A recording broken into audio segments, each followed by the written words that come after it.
Well, hello and welcome to the Roundtable Podcast, World of Darkness Role Playing Game Edition, number 4, I believe, in the recordings, number 5 or 6 in play sessions. We're going to get into this game of supernatural horror, intrigue, mystery, etc.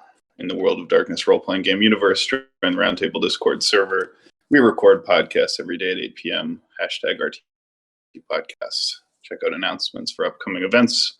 That being said, welcome Crimson and Raffi. We will begin with Mr. Crimson Raven, aka Kiamat, Order of Hermes Mage, as he leaves in his blue Chrysler vehicle after dropping off the strange 60-year-old man who drugged him with a powerful research chemical and brought him to the riverside where they were assaulted by Mexican assassins or thieves, and combining their magical powers, fought their assailants off. He dropped the wounded man off at his garage and eagerly drove home. You arrive back at your apartment, 77 Ebencourt Lane, and you see the red brick facade of your apartment building on which you live upon the 7th and penultimate floor. You ascend the red staircase, past the chipped wallpaper lining the walls, up the 7 flights of stairs, turn your key and enter your apartment. Your cat familiar, runs between your legs and jumps up onto its accustomed cat tower spot that you purchased for it and upon which it likes to sit. You have now returned to your apartment and the time is 2 a.m.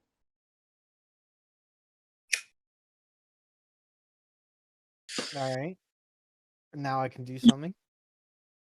You can do anything you want. Well, it's 2 a.m. I just got beat up by fucking Mexican ninjas.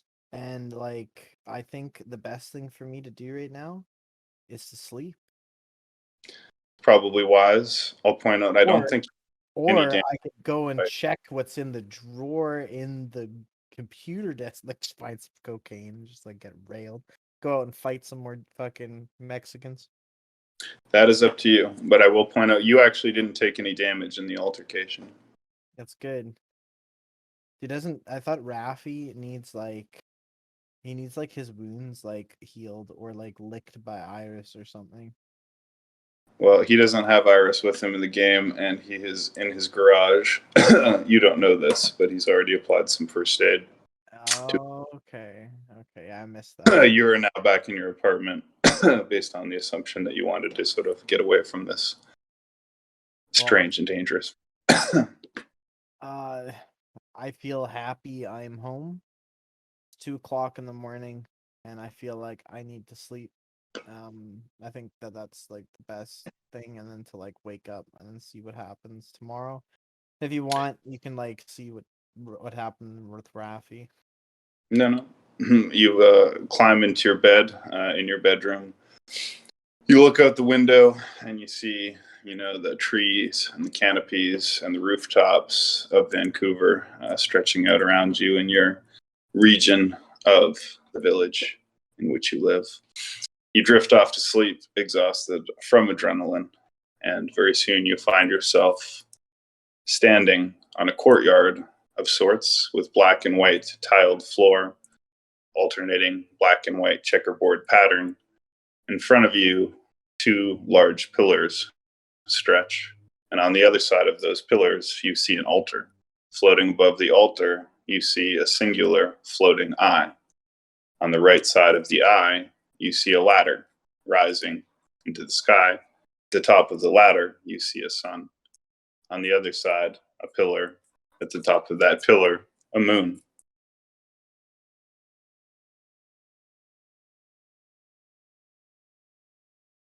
You can act. Oh, but I'm just right now mesmerized by that description and how esoteric it is.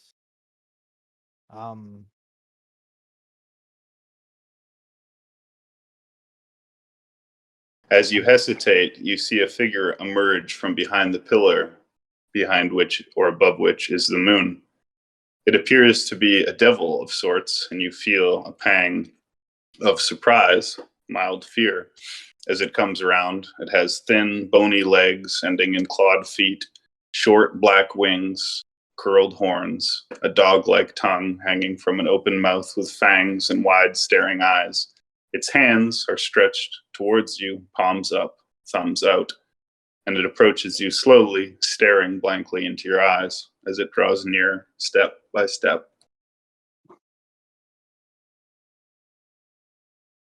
That's so bizarre. Like right when you said that, all of a sudden, I heard like a horn outside, and you know, like those corny horns where it's like it has like some of those like ridiculous like Mexican theme songs, like that. You hear that, you hear that same exact tune begin playing inside this scenario. So you can't tell where it's coming from, but you hear this strange da da da da da da da type music coming from all around you, and an era of menace approaches. The creature gets closer. You start to feel panic. You must now roll a resolve check, whatever your resolve. Let's roll a resolve check. Do you have a stat called resolve, or let me open the character sheet in the first place. Do I have resolve? is it attribute? Dodge. No, look at your abilities. What do you have under mental abilities? So I have talents, skills, knowledges. No. Physical, social, mental. Yeah, mental. What are your mental attributes? Perception, intelligence, and wits. What are your social ones? Charisma, manipulation, appearance. Let's see. Roll wits. Roll wits. I got 3 wits. So roll 10 with a success on 7. Oh, there's a fucking dice rolls. Dice rolls. Oh fuck! My camera fell over. Who cares? We're doing. Actually, never mind. Roll wits plus occult. So I have 5 occult and 3 wits. So roll 8d10 with successes on 7s. 8/roll 8d10. I got a 10, 9, 9, 6, 5, 3, 1, 1. Okay, so cancel the 10s. The 10 cancels 1, 1. The 9 cancels 1, 1. So the 2 1s subtract from your successes. Everything over 7 is a success. So what do you? I have a 9 left over after that, a 6, a 5, and a 3. So you get 1 success. So you notice that the creature walking in front of you matches the Grimoire Hereticus, and you recognize the demon that is approaching you as Paimon, one of the princes and viziers of hell, commanding 32 legions of demons in the infernal hierarchy. And also, did you roll your wits in there too? Yeah, that was 8. 8 Okay, so you know that the creature approaching you is Paimon. As he approaches you, he stops, puts his hands out, and a malevolent red light begins emitting from inside his mouth and eyes. And you feel sort of a rising sense of panic. And he says, "Mortal, you have come.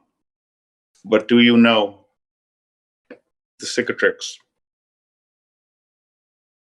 I'll allow you to roll an additional roll using... let's think. What do you have? Let me look at your character sheet here for a quick second. Any skill? Do you have? You don't have spirit. Let's see. Look at this.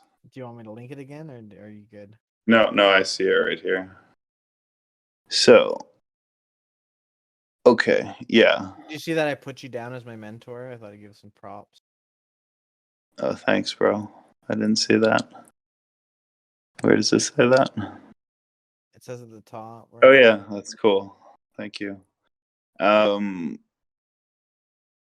Yeah, so why don't you roll enigmas if you want, or you could roll cosmology, which is 3, and perception 2. So roll cosmology 3, perception 2, as you try and take in the overall meaning of what you're seeing. You clearly of recognize. cicatrix? Was that the cicatrix? That's what he said that he's asking if you have or know. But you understand that this whole scenario is some kind of a magical puzzle or Rubik's Cube. So you're now going to exert your skill of cosmology. I would recommend, although you could also use whatever. Anyways, cosmology plus perception to be 5. So I rolled 5d10. I got a 10, an 8, a 7, a 5, and a 1. So my 10 and my 1 cancel, and I have an 8 and a 7 and a 5. So that's 2 successes out of 3. So your memory and your understanding and your deep study of occult principles clicks in your mind, even in this disembodied astral state. You remember the specific hand gestures taught to you by your mentor in the Order of Hermes, precisely for this initiatory veil. You recognize that this is, Masonic Hermeticism, and you make the secret and occulted symbol of silence as expected. And the demon stops in his tracks and looks at you and says, "Very well, mortal, you may pass," and gestures to the left, indicating that you should move towards the ladder, which rises towards a sun. But you realize the sun is, two-dimensional. It's like a disc rather than some kind of sphere. Still emitting light.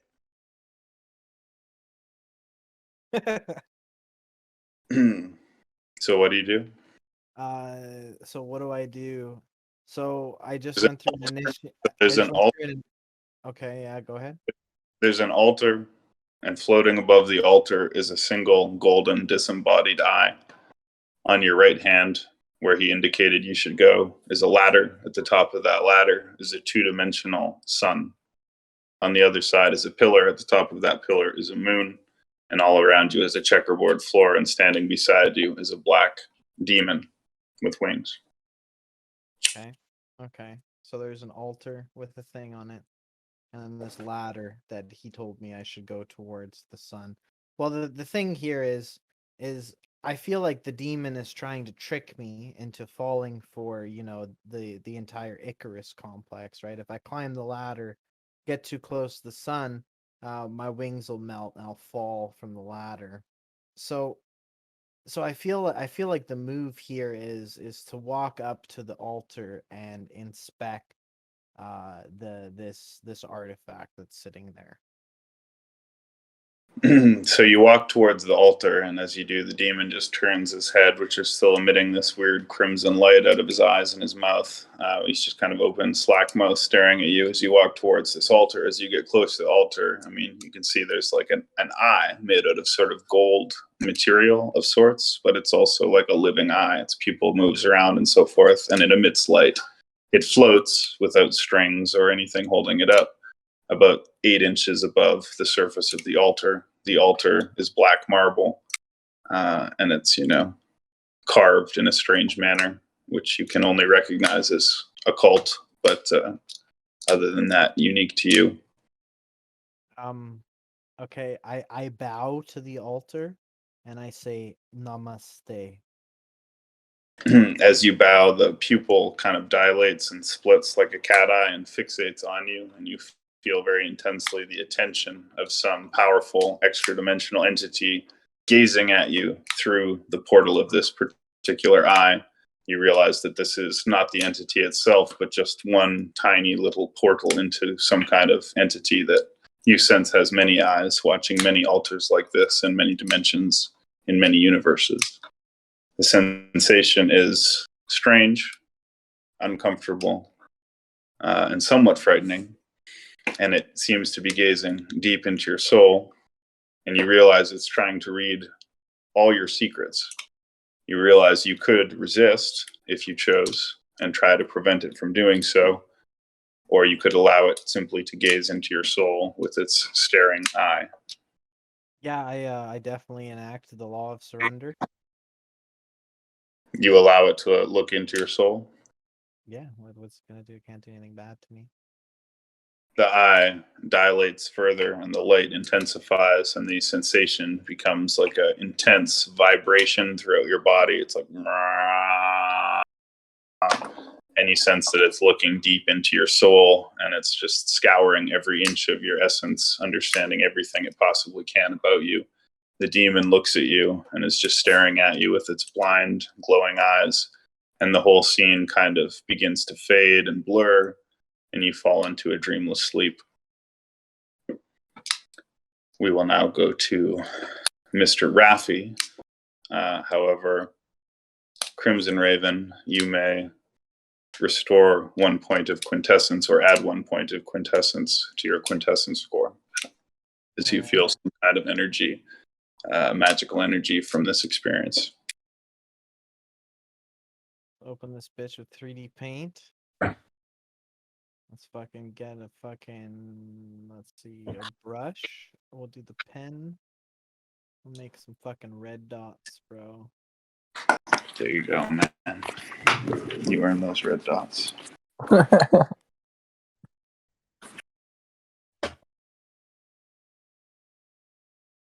Raffi, you wake up, I guess, in your garage upon your cot. Your wound still hurts quite a lot, despite polysporin and bandages you've put on it. And you change, well, I won't say you do change those bandages, but anyways, you know, you wake up in pain, you put your hand on your side, you groan, you throw your legs over the edge of the bed. You look around and you realize that you need a drink. So I have a drink and I change my bandages. And I, yeah. All right, so you take a swig of the Cavassier brandy. You change your bandages using your first aid kit. And again, you find yourself in your garage. You have the small crystal sample that you got from Tom at the University of Miskatonic, which you have learned contains the spiratoform molecular organisms from the Venusian atmosphere. And he is attempting to process the information you gave him, but he has also given you a pea-sized sample of the Venusian biocrystal. And you don't hear any sound coming from your family household up the stairs. Can I hook the pea-sized sample of the crystal up to my computer to see if I can like run its consciousness into a machine? Dude, I wish life was really like this. What exactly is it that you want to do? I want to try to see if it like could talk or something if I put it into a computer, or like make its consciousness like activate online or something. So you want to take the Venusian microorganism inside the Venusian crystal and interface it with your computer somehow. Yeah, and see if it'll do anything like that. And then that might help me in the future. Well, you can go ahead and roll intelligence plus computer, but because of the... What are your your spheres again? Forces, time, mind, and correspondence. Okay, if you want to do this, you can roll mind. Okay, so this is going to be a complicated process because what you're talking about is like super crazy. So start by rolling intelligence plus computer, and you're going to need 5 successes on a 6 plus. Is 10 2?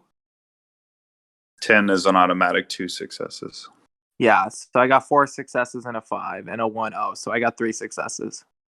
Okay, so you begin creating a computer system program that might hypothetically be able to interface with some kind of biological organism. So you spend 3 or 4 hours typing out a program, a basic code that might hypothetically be used for such a thing, and you manage to get that program at least in a test system running, which is, you know, a start or a step towards what you want to accomplish. But you begin to get a headache. after that point. Now, if you want, you can now roll a mind spell to try and see if you can create a supernatural level, basically, of technology here that might allow such a thing. So 1d10. 1d10, yes, but we'll say you can subtract the 3 successes you got on the computer program from the difficulty of 7. So we'll say, it's 4 plus difficulty to succeed with mind 1 to create some kind of rudimentary mind interface for your little program. Okay. So 4 plus 6. Okay. So your computer program, when attached to the microscope, which is attached to the microbe, is able to just run a basic analysis. And it can detect that there is some kind of consciousness in this thing. It's not mindless. And in fact, this seems to be some kind of, looking through your computer, you can see it seems to be some kind of complex aggregate structures, lattices of simple cells, which together might indeed host some kind of rudimentary consciousness, or at least a fragment of some kind of consciousness. But it would require a lot more research, and a lot more technological and scientific processing before you could learn any more than that. Okay, so I know my research down, and I head over to the Valencourt Museum to see if they can help me out with my power source. Okay, so how are you going to get there? Oh yeah.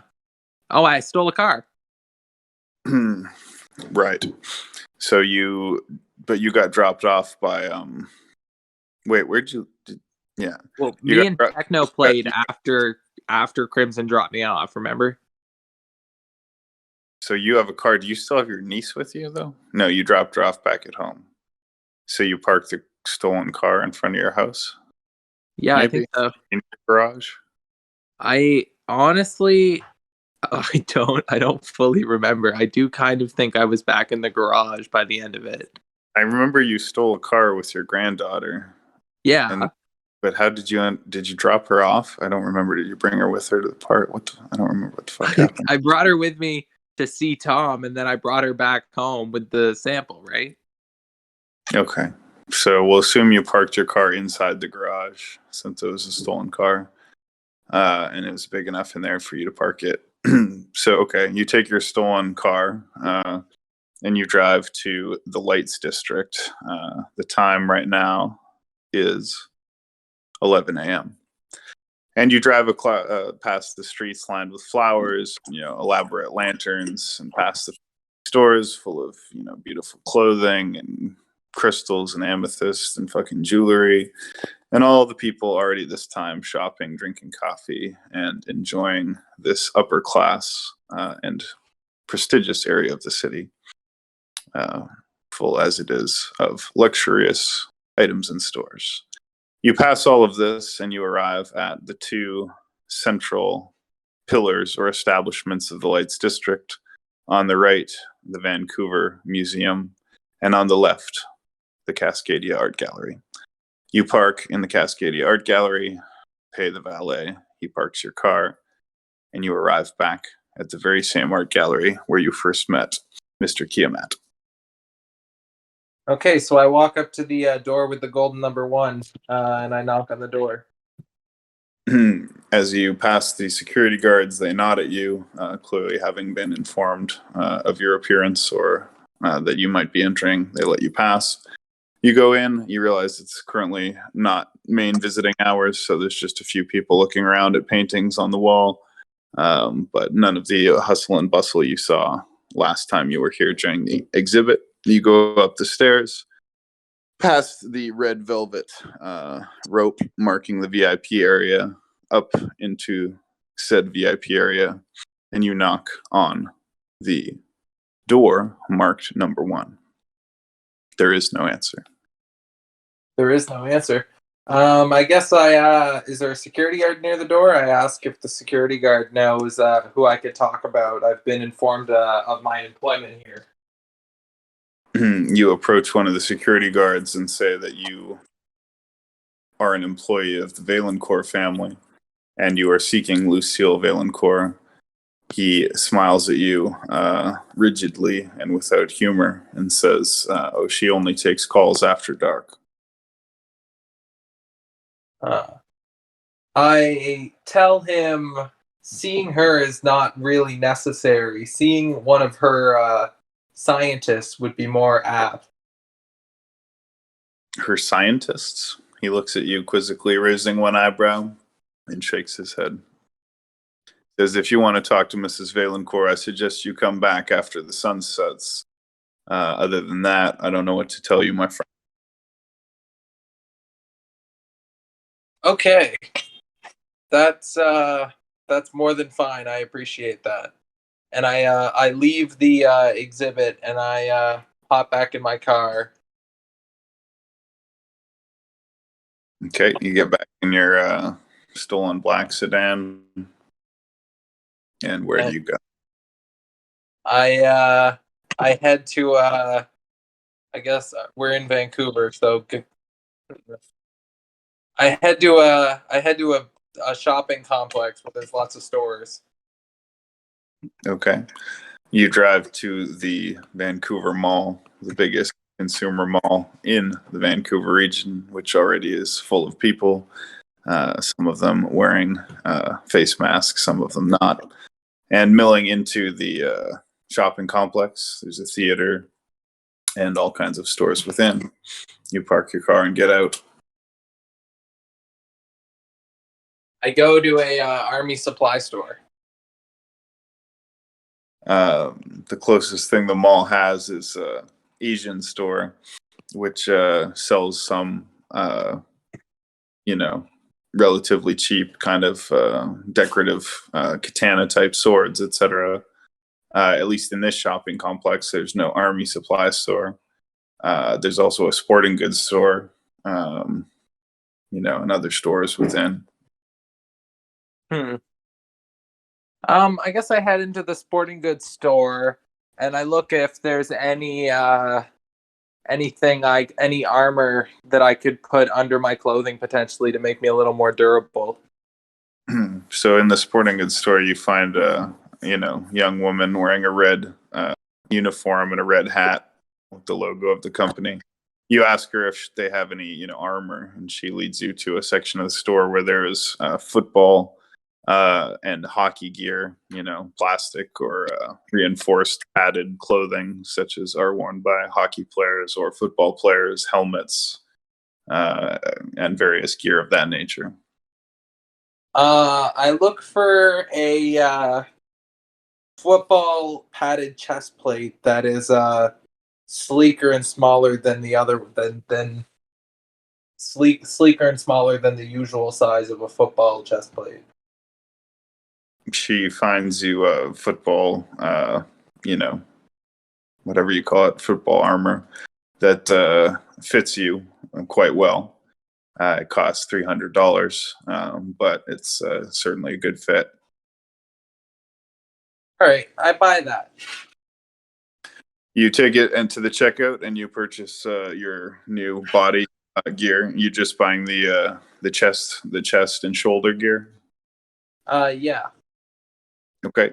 All right. So you take it, you pay with your credit card, and you deduct $300 from your $10,000 that you had, I guess, or whatever it was, I $1,000. think we'd be down at least $500 now. Get back a sec. I think What? someone knocked on my door. What did I say that you had in the first place, Rafi? $10,000, I think. Yeah, I probably shouldn't have given you that much money since you didn't put any points, but that's not that much for whatever. So that's fine. Okay, so you buy your chest piece there. You could give yourself, I guess, a blunt armor value of 2 and a slashing armor value of 2 for that, if you wear it. Mm-hmm. What? And if I wear what? Yeah, so it gives you some armor protection. Just call it an armor value of 2. You have some kind of football armor. Cool. It's not gonna help you for guns, though. Yeah, for sure. So armor plus 2. So armor plus 2. Okay, so then I leave the place, hop back in my car, and I look for a gun store. Well, you drive around, but and you find Mountain Equipment Co-op Sporting Goods Store. It's a big 3-story building with a rock climbing wall built on the side. You go inside, it's all kinds of camping gear, water bottles, trail rations, kayaks, canoes, backpacks, boots, knives, binoculars, compasses, and various craft used by outdoorsmen. And indeed, there is a section that carries a few simple long guns, including wood stock shotguns and hunting rifles. Okay, I go and buy. I go to the. I go up to the clerk, and I ask how his day is. He says, "Oh, it's been a wonderful day so far, sir. How about yourself?" I say, "Good. I'm going on a hunting trip. I need a shotgun that can hold many rounds." He says, "Well, we don't have a terribly large selection here, sir, but we do have this single shot shotgun. It's a nice wood stock, crack top, whatever you call it, manual load. And we also carry the shotgun shells. We also have a rifle here. It's just a 22 caliber rifle. We carry a 5-shot magazine." I'll take your shotgun. And I'll take 50 rounds. What'll that cost me, good sir? So I decided to change the amount of money you had because you didn't put any money in resources. I've decided you only start with $1,000. So you've so far spent, because you're an alcoholic, so you spent all your money on alcohol. So you so far spent 500, right? Okay. So okay, yeah. So you can buy this shotgun and 50 shells for $150. Okay, I'll do that. Now I'm down to 350. Actually, I'm gonna call it $200. 300. Okay. Okay. So you now have a single shot shotgun with 50 shells. Cool. So I head back outside into the parking lot. You return to your stolen black sedan. I hop inside and I fetch inside my bag of scraps for a hacksaw. You have a universal cutting tool that can expand to a few inches, work as a simple hacksaw. I saw the barrel of the shotgun off, very short and stubby. And yeah, and I concede my turn to Crimson. You're turning your shotgun into a sawed-off shotgun? I sure am. All right, so you're going to have to roll, I guess, dexterity plus crafting. So 5. I added 1 to my crafting. I felt like I wasn't good enough at crafting before. 2 successes on 6 plus. Roll 5d10. 2 successes on 5 plus? 6. Damn, I didn't succeed. What did you roll? -1 success. -1 success. All right, well, your shaky hands and lack of alcohol to steady your nerves caused you to make a fatal calculation, and you cut the gun so short that you realize that you've cut into the cartridge area. So if you fire this gun, you're probably going to blow your hands off. You probably fucked your gun up. Fuck. Okay, I try to. Okay, I go back to my. I don't concede my turn to Crimson anymore, and I return to my garage to attempt to fix my shotgun somehow. You want to try and take the ruined end of your shotgun and rebuild the part you destroyed? I could. Yeah. Okay. Yeah. I want to try to rebuild the shotgun somehow. Take out the part that I cut and add the end part of the shotgun sawed off lower onto the shotgun. So I just want to rework it so that it's a sawed off shotgun and it still functions. Okay. Well, unfortunately, you realize you don't have any materials necessarily for that, but you think, this gun still could work as a sawed off shotgun.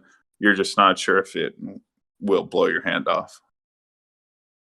Okay. Okay. Here you go. So I'm back in my garage, and I build a piece of wood that extends a couple inches, and I add a piece of wire to it so that I can hold the piece of wood and pull the I'm wire. sorry. Because you botched your attempt to modify the shotgun, it still is a sawed-off shotgun, but if you ever attempt to use it and you roll a 1 or a 2, it's going to explode in your hand. Okay. Sounds good. I concede my turn to Crimson then. I feel like that'll be a fun dynamic for a little while. Go ahead, Crimson. You could try and fix it later, but since you botched that attempt, I don't want to I get it. let you fix it right now. You're conceding your turn. You want to pause it there? Yeah, for sure. I think Crimson should get a turn, 100%. Okay. I had to go see who was at the door and quell my dog. So I have no Who was idea. There was nobody there. My dog was It's the Lord. It's the Lord of the Flies, man. The Lord of the Flies, dude. Dude, poor Piggy, man. It's your turn, Crimson. So I so this demon thing with laser vision was freaking out, wanted me to go up a ladder to thing. I went and I pleaded the law of surrender so that the eye of this entity could scan my soul, and then I was quelled into some sort of dreamless sleep, I believe were the exact words. So where am I now? So now you wake up in your apartment in your bed the next morning. The memory of the dream or whatever it was vivid in your mind, but because you can feel that your magical quintessence has increased, you realize it wasn't, surely was not just a dream. Plus the symbolism of it, you realize this was some kind of a spiritual experience of sorts. Although you're not sure what. You have a fucking accent. You're like, of sorts. Of sorts. Of sorts. That's fucking hilarious. Yeah, no, it's very much seemed like some sort of initiation to see if I was ballsy enough and dumb enough to fucking go up this stupid ladder.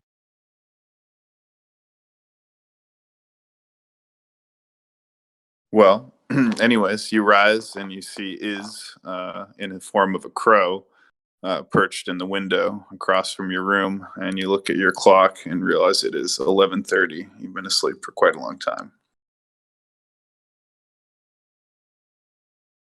Okay. So I guess I wake up and what am I gonna do? I'm gonna do if this was real life, I'd probably feed my cat. I probably would figure out what do I do during the day when I'm not at the art gallery. This is a Well, rough road. that's essentially up to you. But So, where's Rafi right now? He's back at his garage fixing his shotgun or something. yeah, Rafi's in his garage, and you have his number and his address. But you can also do whatever you want during your day. I mean, it's up to you. Depends on your character, your order of Hermes mage. So you didn't specify what, if anything else, you do on the side. Right. Well, I see. I've been sleeping a long time. I decide I should get out of the house. I need to do something for food. So I go down to the parking lot and I get in my car and I hit the road. And then what happens, Shogun? All right. Well, you pull out into the main area and you're driving, looking, I suppose, for something to eat. And there's plenty of options in that regard. It's a wok restaurant where you can, fry noodles and meat on a big fucking metal skillet run by a local Vietnamese family or whatever, as well as plenty. Let's do that. Let's go. All right. Let's go Vietnamese skilleting. So you pull into the wok restaurant, which is one of your favorites. There's big statues of dragons and Asian guardian Buddha dogs or whatever outside, Asian style decor. You go inside, as you've done before, and you see the big statue of the like green metal warrior, Asian Chinese warrior guy on top of his horse. It's like apocalyptic fucking statue of this like doomsday Asian horse guy. And you go inside, and the usual whatever you call it, clerk, whatever, cook your order. So you can order whatever you want. You get, chicken, whatever you want, beef. But you also notice that there's a person sitting in the back corner of the restaurant looking at you, or appears to be just looking at you vacantly. Black person wearing sunglasses, a black coat, and a black bowler hat of sorts. Somewhat unusual looking person, doesn't appear to be eating any food, sitting in the far corner, just staring at you wordlessly. What would you like, sir? The man asks you. Not the black man sitting in the corner, but the person making the food. Would he ask me what would I like to eat? Yeah, you're at a restaurant. What are you gonna order? I'm going to order some sort of like calamari, octopus rings. All right, so you order octopus rings, and comes with wok noodles, whatever. Starts frying it on the big pan. Calamari, octopus. Smells good, looks good. Pouring sauce on it, right? Serves it up to you in a styrofoam packet. Costs $15. You pay him. We'll say you also start with $1,000, just like Rafi, and you take your food. All right, I go. It seems to be a nice day. I go sit out on the patio at this public restaurant, and I begin to eat my rice bowl. You sit outside. It is indeed a sunny fall day. The food is very good, very tasty as always. Calamari is a little bit rubbery, but it always is, and you like that. That's apparently. why we order it. Yeah, very well. You've eaten your food. Congratulations. All right. It's like then I yield my turn. No, I don't know. Well, I'm full, man. My cat fed. It's a good day. Good job. You fed your cat. You got some food. Very well done. That's a good day, dude. I don't know where else to go from here. I feel like this is like how do I get to something interesting? Like, Well, I mean, there's like lots. I was hoping like some sort of stranger would like come up to me or something while I'm eating my rice bowl. And then, Yeah, and then start like indoctrinating me into like some sort of like, are you the Kamat? that would be pretty. That would have been pretty good. I could have done that. Yeah, I was thinking. Anyways, you ate your food. We need another toke. That's what we need. I have one more joint. One more half-gram joint. Dude, you should just fucking take your half gram and like smoke it in bong toke, so you'd fucking last so much longer. I don't have a bong. Okay, I broke my bowl. And hi, Shanato. You Sorry. broke your bowl, dude? Oh, dude, I wish I could get you a new bowl. Well, I don't know if I did or my cat did, but it broke. Hello. You can Hi. get these ones now. Hello. My sister has these bongs where it's made out of like silicone, and it comes in two pieces, so it's like a huge bong, but it like clips together, and it's like made out of silicone, and it has like a glass down stem, but like it's crazy. Like I've never seen anything like that before. You can like put it in your backpack, it like can't break.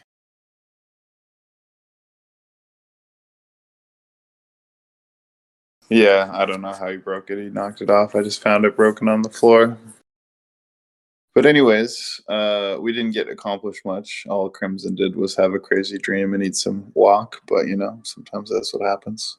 Sometimes. Yeah, you guys can keep going if you want. Like, No, I don't know. I mean, it's fine. We can stop there for a Right. bit and see people. We go talk to Ansoff and Teddy. oh, I meant oh, did you want to stop? Is that what your intention was?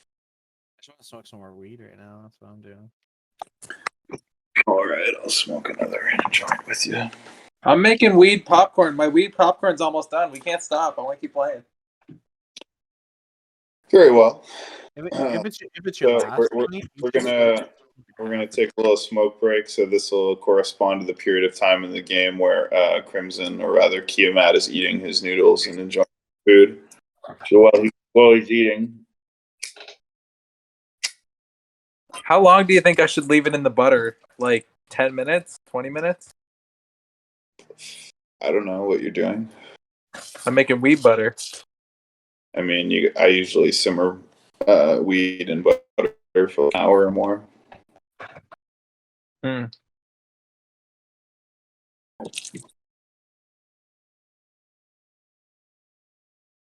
Oh.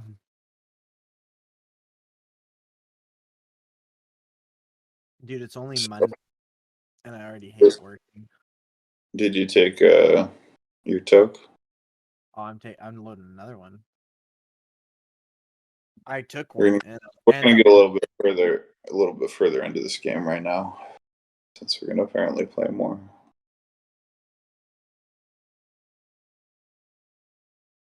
Let's say your character. we need to get involved in some sort of shenanigans. So Yeah, no, we're going. But let's say your character finishes eating. Does your character smoke weed, Crimson? Sure. Or can I Well- smoke weed in the game while I smoke weed outside of the game? Well, that's what Yeah. I'm saying. If your character smokes weed, then you can just smoke a joint in the game. Dude, why not? Do I need to like roll like 1d10 on like You don't need to roll to smoke a joint.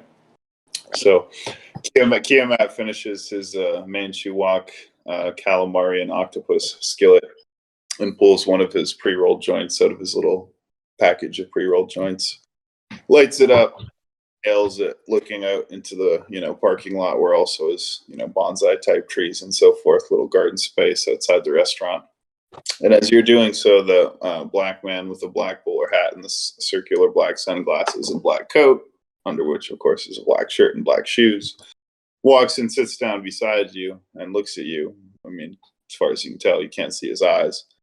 And he reaches into his jacket and he pulls out a black envelope and slides it across the table wordlessly at you with his fingers and leaves it and stares at you wordlessly with a flat, fish-like face. fish-like, you say? He has big, baggy cheeks and like strange, flat lips. The mental images here. I take this little thing that's an envelope, you said? It's a black envelope, the Alright. size, card or letter. Well, I take the envelope. I'm definitely always a curious cat, and I open it, and what's inside of it, Shogun? You pull out a card, and on that card is a strange glyph embossed in gold on black. You can't quite identify it. It looks to be an occult symbol as far as you can tell, quite complicated. Sort of like a pentagram, but with lots of weird spiraling, non-symmetrical lines coming off of it, some of them ending in circles or other strange glyphs. Looks a little bit unheimlich, but it's embossed nicely in gold on black. And you open it, and it is a cordial invitation to Kiamat of the Order of Hermes to attend the Museum of Greater Cascadia tonight at 10 p.m. I'm going to Right. attend museum 10 p.m. What? So like this is an invitation to go to a museum at 10 p.m. Yes. What time is it right now in the game? And it's an invitation for the Lazombra family. Ooh, those are one of the fancy people, right? You remember it was the people who you saw in the art gallery who were looking at the satanic painting and had the security behind them. Oh, okay. All right. Well, that sounds interesting. Definitely, let's do that. That sounds like we should do that. I guess what I do is after reading the card, I look up at the person and I nod. I give them like this like really aloof nod, and then just the most cheesy thumbs up.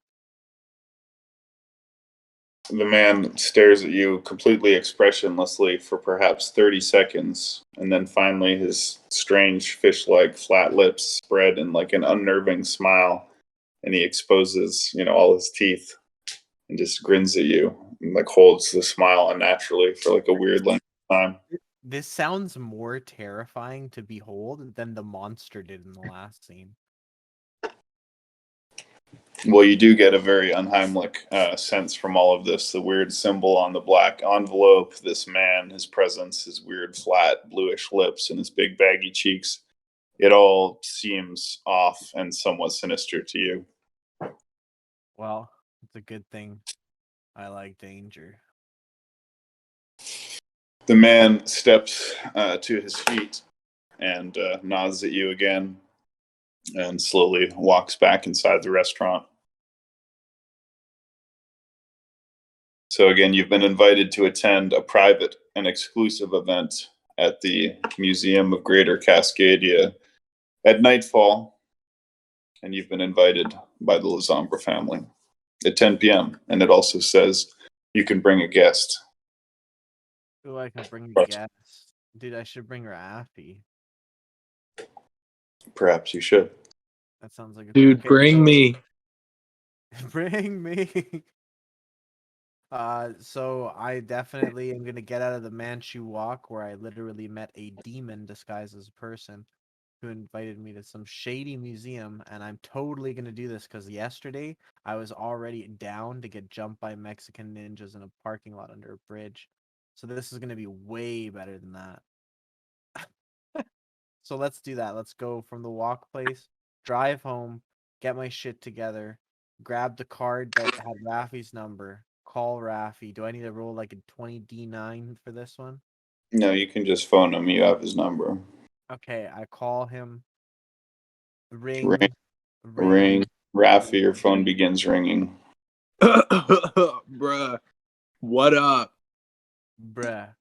Dude, we're going to the museum tonight. The Valencourt Museum? Is it, Shogun? Is that what it is? No, the Valencourts own the art gallery where you met. The museum is across the street and owned by the Lazambra family. Lazambra Museum. Oh, tonight, yeah. Bruh. Yeah. Oh, all right, man. You're I just was doing you're some. my +1. No. All right. I might look a little bulky when I show up. Is that all right? Just to make sure you fit the crossbow in your pants this time. Okay. Can you pick me up? Physically or with my car? Both, my friend.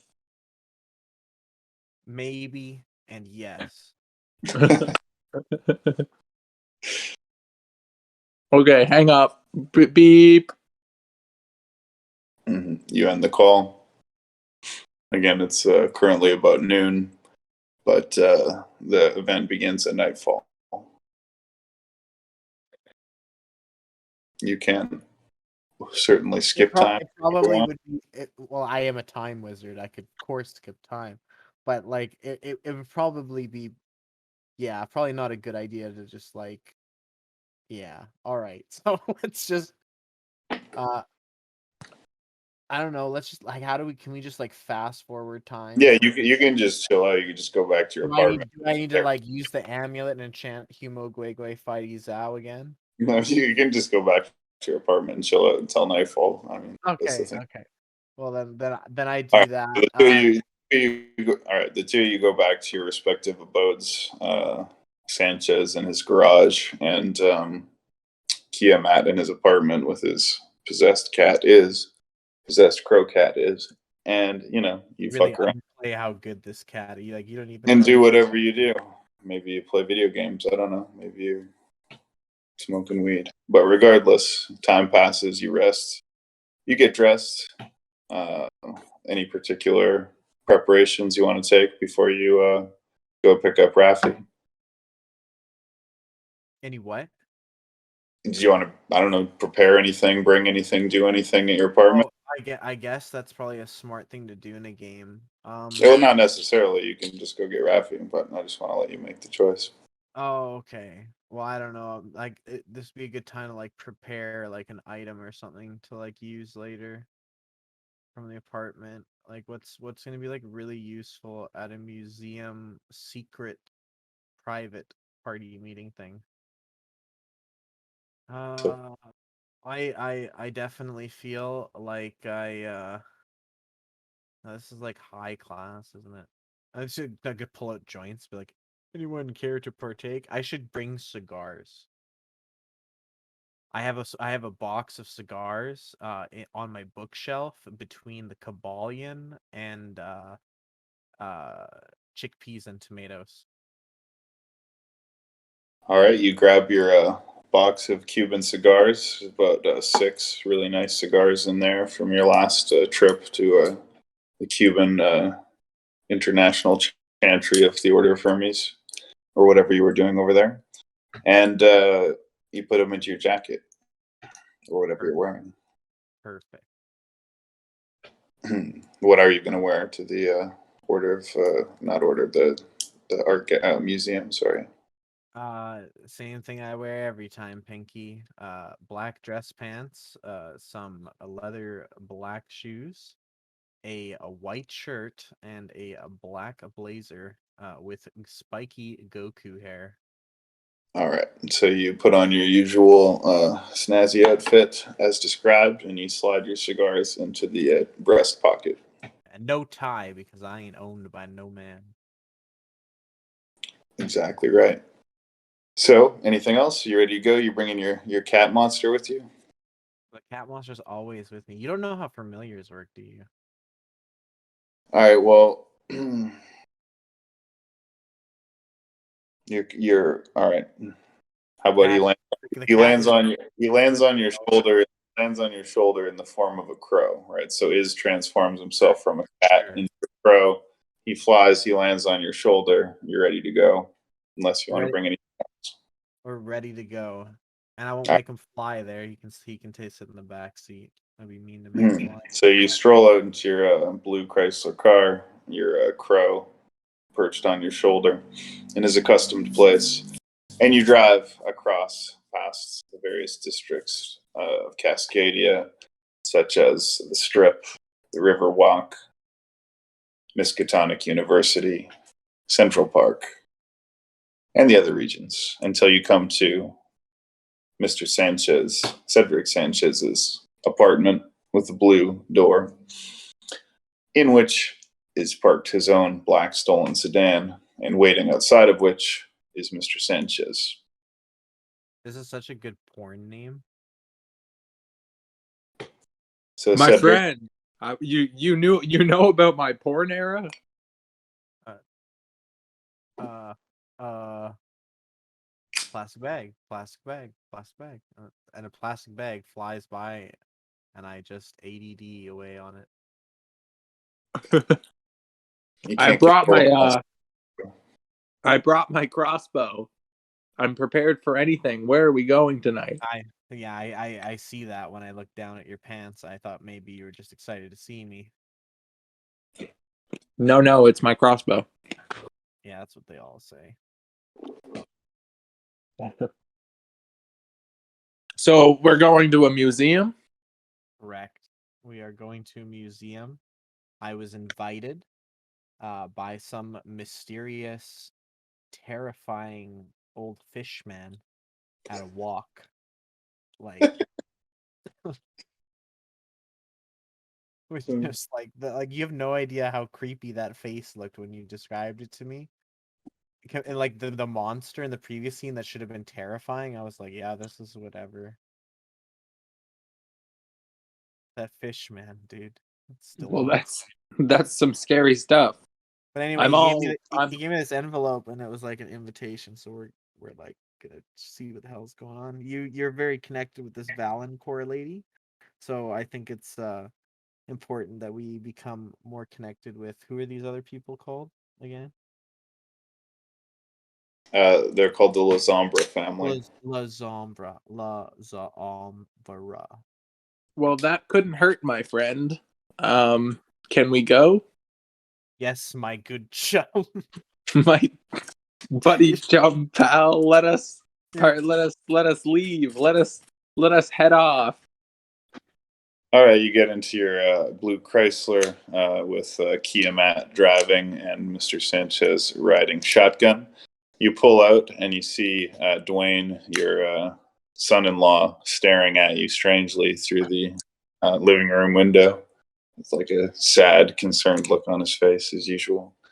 But you ignore it. You pull away. You drive past the strip and the skids, and you come back to the lights district, which this time is starting to come to life with the nightlife. The street lights are on, the fancy, elaborate, old school street lights, and the young people and old strolling the walks and partying on the open patios and so forth in the fall. Still warm enough for that.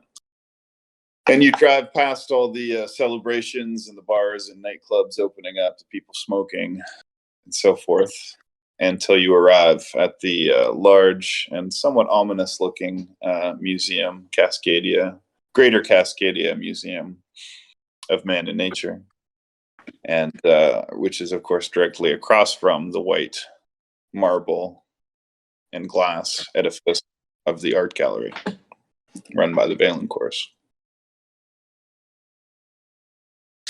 You park in front of the museum, and you see a small group of people, probably 6 people from what you can see, waiting and looking, somewhat uncertainly around themselves in front of the red carpet that leads into the black facade of the museum. And you see that this seems to be the group who's been called here for whatever this mysterious event is. And you see their vehicles, all of which appear to be very, expensive and high class, parked in the parking lot, and there's nobody else here. It appears the entire museum has been closed for the purpose of this event, as far as you can tell. Do you have tickets, Jihad? His name is Matt. Well, Funny thing is- whatever. I funny just thing is gotta that's not even my name either. You guys actually, but I'll say it wrong every single time. It's actually hilarious. What is your name? Ki Ma'at or Kimat. Come on. Come on. Come All on, come on. Do you have any tickets? Do I have tickets for what? Do we have like this we have this like fucking crazy like esoteric card invitation. Like we're with the fucking fucking whatever the hell. I can't believe I said the name slow and I can't remember it again. I'm such a derp. Oh, you derp. Ha ha ha ha. Yeah, so I have this invitation thing. Let's go. Like fuck Rick and Morty. Let's go. Oh, my good friend Rick and Morty. Yes. All right. Let's go. You get out of the car and you approach the group, and as you get closer, again, you see there's a red carpet stretched across the ground leading up to a large, ominous black edifice, black glass, black marble, in stark opposition to the, white alabaster and, clear glass of the art gallery across the street. But the two buildings are roughly equal, both massive in size. And standing in front of the, the main doorway, which has sort of a gold frame around it, gold door frame, is approximately, exactly 6 people. One is an old woman, very old woman with white hair, hunched over with a black shawl, right? She looks dignified, though, looks like a woman of great means. The other is a tall person, very skinny, with pointed ears, visibly somewhat pointed ears, very hollow eyes, dark circles under them, wearing a tuxedo that's very, very expensive and high class, and wearing some kind of silver pin on his chest. The third is a very attractive woman with red hair, wearing, a tight-fitting black dress, very beautiful, with pale skin. The fourth and fifth are security guards standing in front of the door. And the final person appears to be the host. And this you recognize as Mrs. Lazambra, the old woman, again dressed in elegant black clothing, black hair, who you had seen before in the museum, examining the satanic picture in the Valencourt Art Gallery.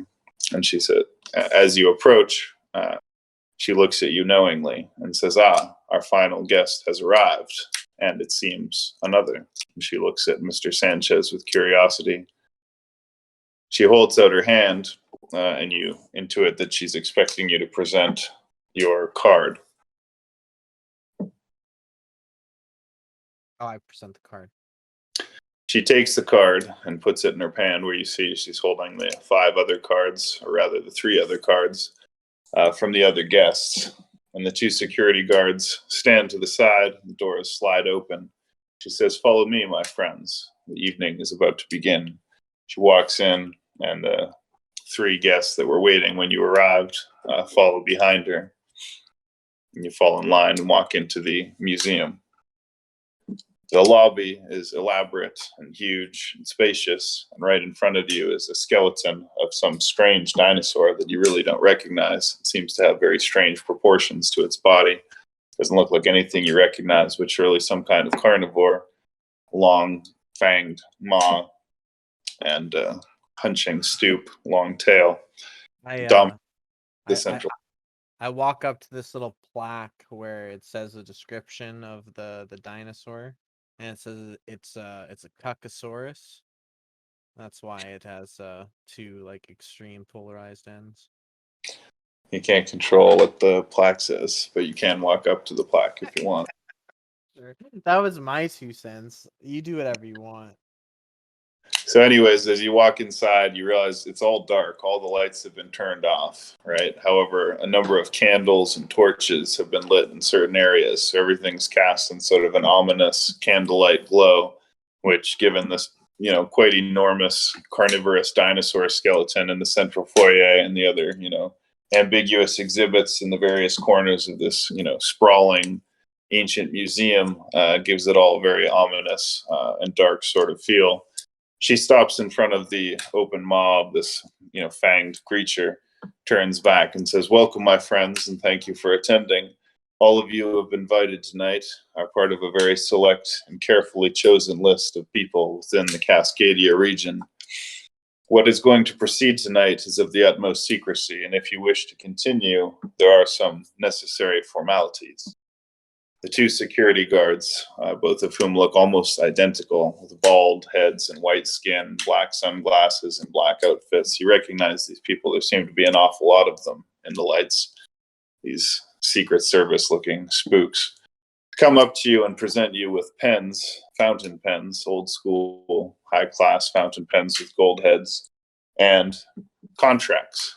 They are non-disclosure contracts. Clearly very intense legal contracts, emphasizing that anything that occurs from this point on will be considered confidential under the strictest of legal penalties, may not be disclosed without explicit permission of Mrs. Lazambra or her legal representatives. She says, if you wish to continue and participate in tonight's event, you'll need to sign these non-disclosure agreements. You are both presented with a contract and a pen, as are the other guests.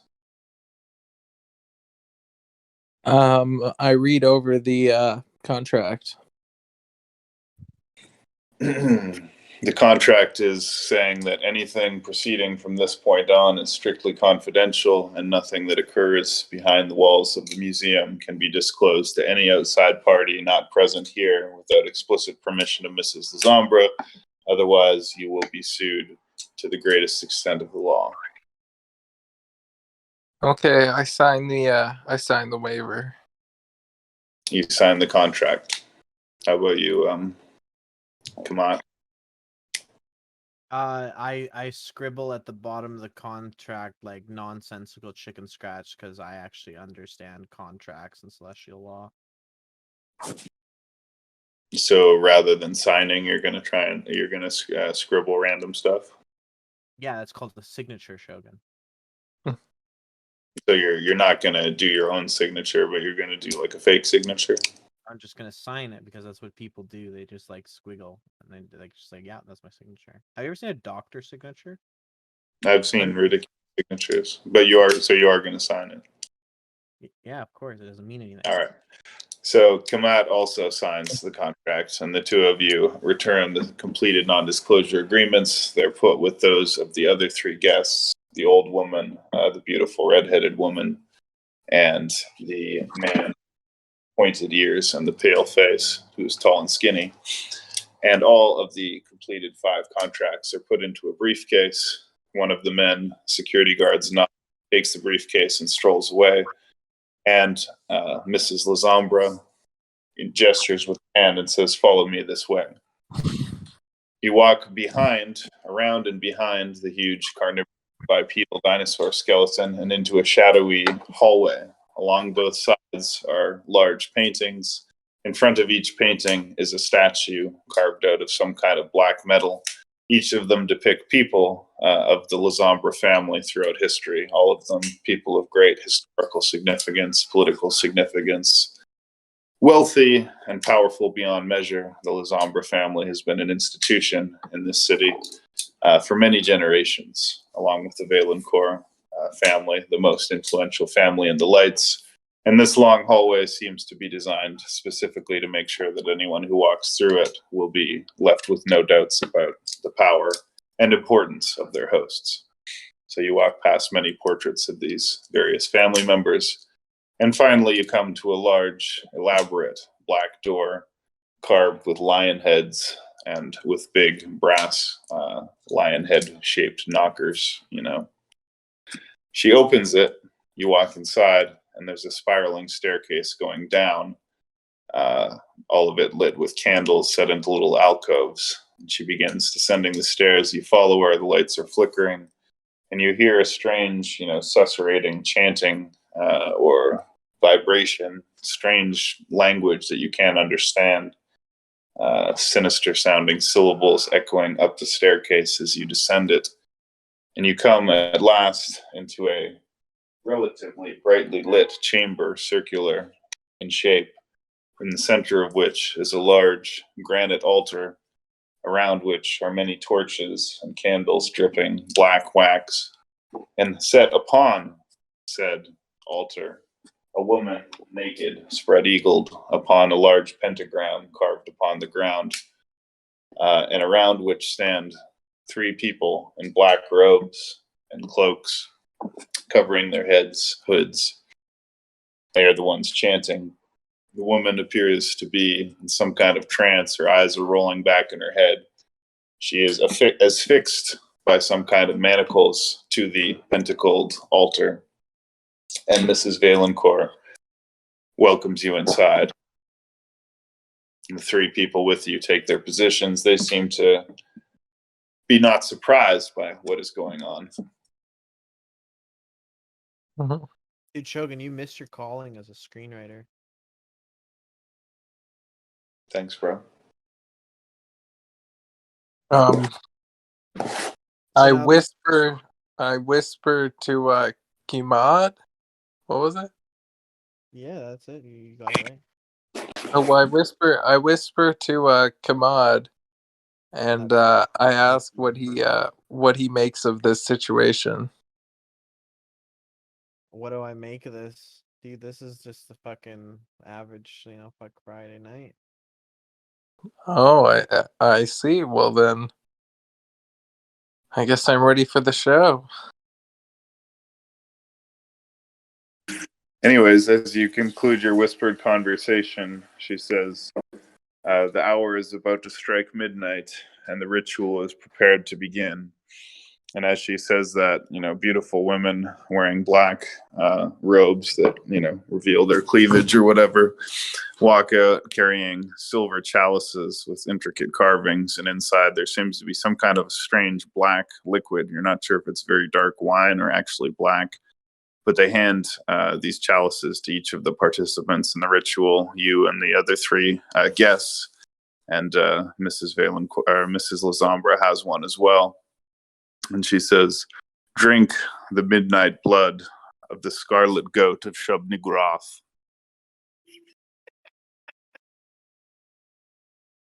Is shoved the groth. So everybody raises their chalices to their lips, and they look at you, expectantly to see if you will also drink of it with them. I reach into my pocket for my flask, pouring a bit of alcohol into it, and I take a sip. You sip the liquid, and it kind of burns your tongue, but in this weird electric way. It's like purple electric, electric Kool-Aid of some kind. It's definitely alcohol mixed with your alcohol. It's nothing you've quite tasted before, but it tastes good. And everybody raises their glasses and begins to drink the beverage. Come out, are you going to drink it as well? I raise my my chalice in the air and I say to Shubnigroth. You drain the strange black elixir, and you immediately feel some kind of euphoric excitation going through you. You feel stimulated, but also inebriated. You feel dizzy, but also lucid. You feel sexually aroused, and also you have some kind of euphoric high. It's not quite like anything you felt before. It does have sort of a strange, dark, and dirty feel to it, but it's definitely enjoyable.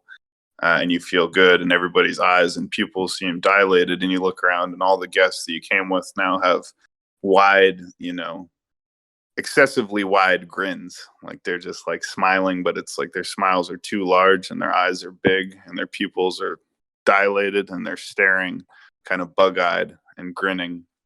And Mrs. Lazandra is also grinning, and you realize that her incisors appear to be lengthening to the point that they now appear somewhat long and pointed in nature. As you witness this, the chanting three black hooded figures raise in intensity and begin chanting strange, eldritch, occult spells of some kind. Yeah. Sorry? I was gonna say it oddly sounds like Humogwig with Fighty So Humogwig. So Yeah, Shabniguroth, black goat of 1,000 young, ascend through the dark portal and join the blood feast. They begin chanting. You guys can roll perception, perhaps plus like occult, I guess. all right, what I got 5 occult and I think I got like 2 or 3 perception. Where the fuck is this picture, dude? I got 2 perception, 5 occult. That's 7. I feel like sometimes rolling more dices isn't always a good thing. Wish I could just roll better dices. There's more chance of critical failure when you roll more dice, so it's actually not always best. Like Right? just Like, now. you ruin What, like what was one. the success, Shogun? 6 or 7? We'll say for this it'll be 6. Okay, I got 1 success. How about you, Komet? I feel like if your total result is like fucking 40 or 50, you should just like insta win. Let's see, slash roll 7D 10. Fucking 6 6 4 3 2 2 1. We both rolled 24 total though.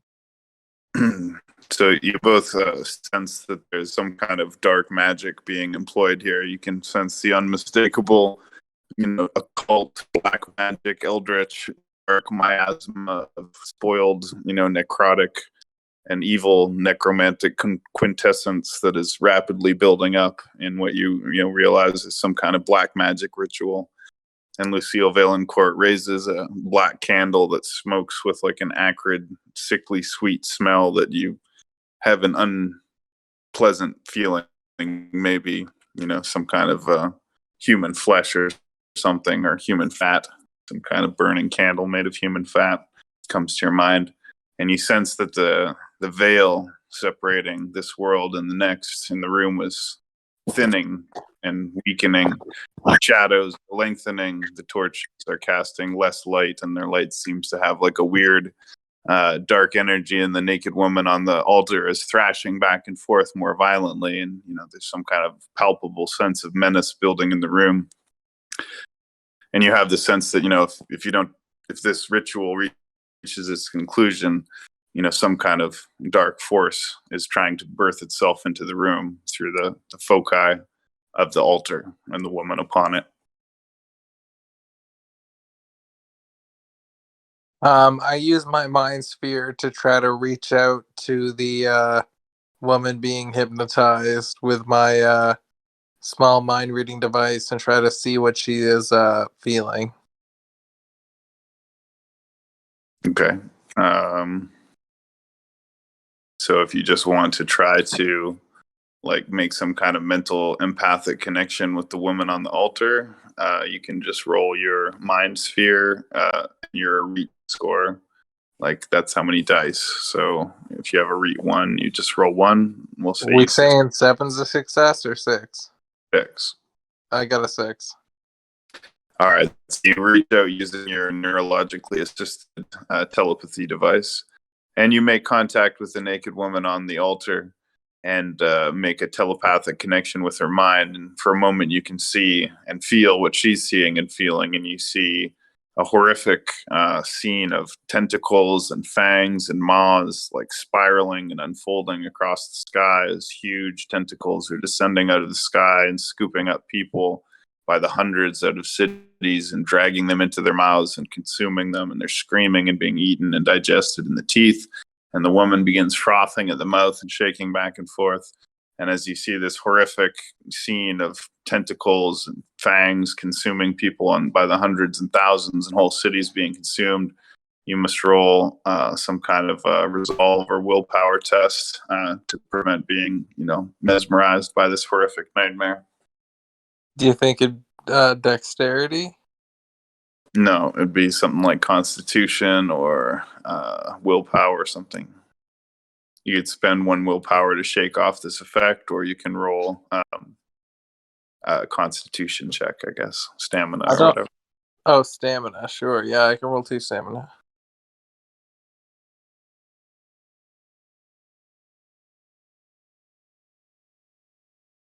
Uh, 5 and 3, no success. So as you witness this, the scene gets more and more horrible, and there's monstrous things in the sky with hundreds of eyes and teeth and multiple rows of spiral teeth that are all full of screaming humans ripped in half, and their intestines are coming out, and they're screaming and trying to crawl out of the mouth of this creature, and it's horrific to look upon, feasting on humanity by the billions, these monstrous beings in the sky. And you're completely entranced. Your eyes roll back in your head, and your mouth starts frothing, and you start convulsing, just like the woman on the altar. And her convulsions are getting worse. And now you begin to see that there's bulging, and her ribs are expanding and moving weirdly, almost like there's something moving around inside of her abdomen, trying to break out through her ribs, or her ribs themselves are starting to distort and spread apart. And the chanting gets more frenzied, and the other people who are chanting's eyes go back in their head. And you see that the 3 guests, the red-headed woman, the tall man with the pointed ears, and the old woman with the white hair are all staring at you with these menacing, insane grins and big bug-eyed, black-eyed, wide-pupiled stares. And their skin looks increasingly pale. And you see Mrs. Mrs. Lasombra throwing her arms back ecstatically and waving them back and forth and chanting the concluding words of this occult spell. And you can feel that it's only a few more moments before whatever they're trying to do is going to burst through into the world.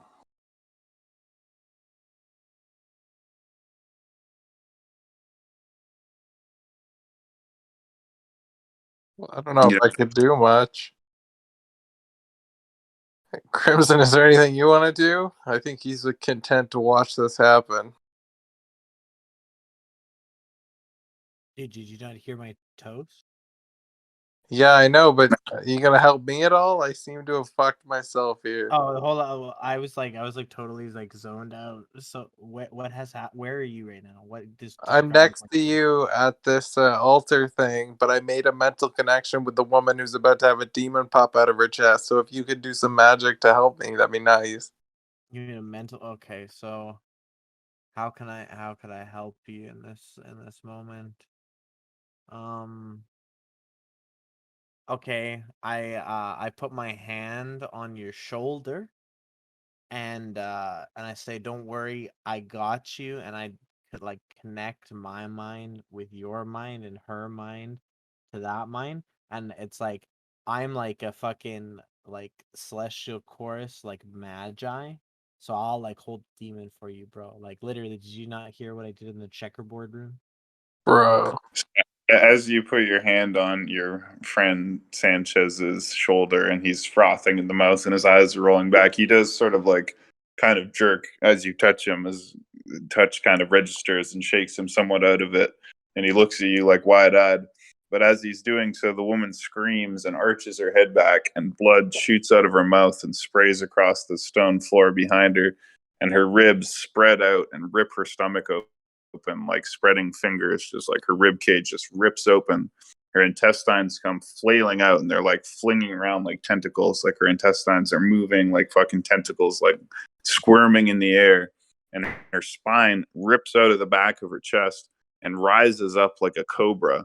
And her skull is fucking hanging off the top of it and like rolling around in circles and like speaking in tongues. And her tongue is like 3 feet long and like waving around outside of her mouth. Christ. I Have we been affected by this? take a sip of I finished my flask. I downed my flask. You down your flask of alcohol? Yeah. All right, you drink like the whole flask because it holds like like a small vodka bottle worth of alcohol. Oh geez, I got a big flask. Yeah, Well, right. I just take 2 or 3 big glugs in nervous shakiness, but like enough to really feel it once I'm over with it. So as you drink, and it kind of somewhat soothes but not really, the nightmarish horror of what you're witnessing, and everybody's like, they're all chanting this weird fucking spell and like, or whatever ritual it is, and waving back and forth on their feet and like raising their arms like they're worshiping this like crazy skeleton cobra that's coiling out of this woman's like ripped open body, and it's looking at you, and then it goes, "Have you come to offer service? Have you come to sign a contract in blood? Have you come to trade?" Sorry. So now it's getting a little fucking in blood. Go on. Sorry. I was just really enjoying it. So it says, as it says, like screaming this, like, "Have you come to make the infernal contract?" The tall, thin man steps forward first, tries to step forward, but the old woman grabs him by the shoulder and says, "No, me first. I've waited longest." And she walks forward and throws herself on all fours in front of this like bloody, gory fucking skeleton cobra thing that's like rising out of this woman made out of her skull and her spine, but it's like moving around, like flailing around like a snake monster made of her corpse. But what? That's fucking intense, dude. Shogun, you should write screenplays. I'm taking the exact same thing right now. I'm gonna get him to help me so much. So, anyways, thank you. The old woman throws herself on all fours and goes, "Great Ixtalax, I pledge my soul. I make the infernal contract. Give me only my heart's desire, and I will give you my soul and a life every year upon All Hallows Eve, according to the ancient pact of Paimon." The creature kind of screams this weird, like, ecstatic scream and, like, throws its hand back and goes, "Sign the blood contract." The same security guard who offered you the non-disclosure agreement earlier comes out and puts a contract in front of her. It's like an old like vellum scroll, and he also puts a small silver knife in front of her, as well as a quill, that seems to be made out of perhaps some kind of bone. And she unhesitatingly takes the knife and slashes her wrist, and then she takes the quill and dips it in her own blood and signs the line on the contract. And then the creature throws its hands back and its eyes shine with this like weird unholy white light, and it goes, "Ah! It is done. Your soul is mine. What is it that you desire?" And she says, "Youth. Restore my youth and my beauty."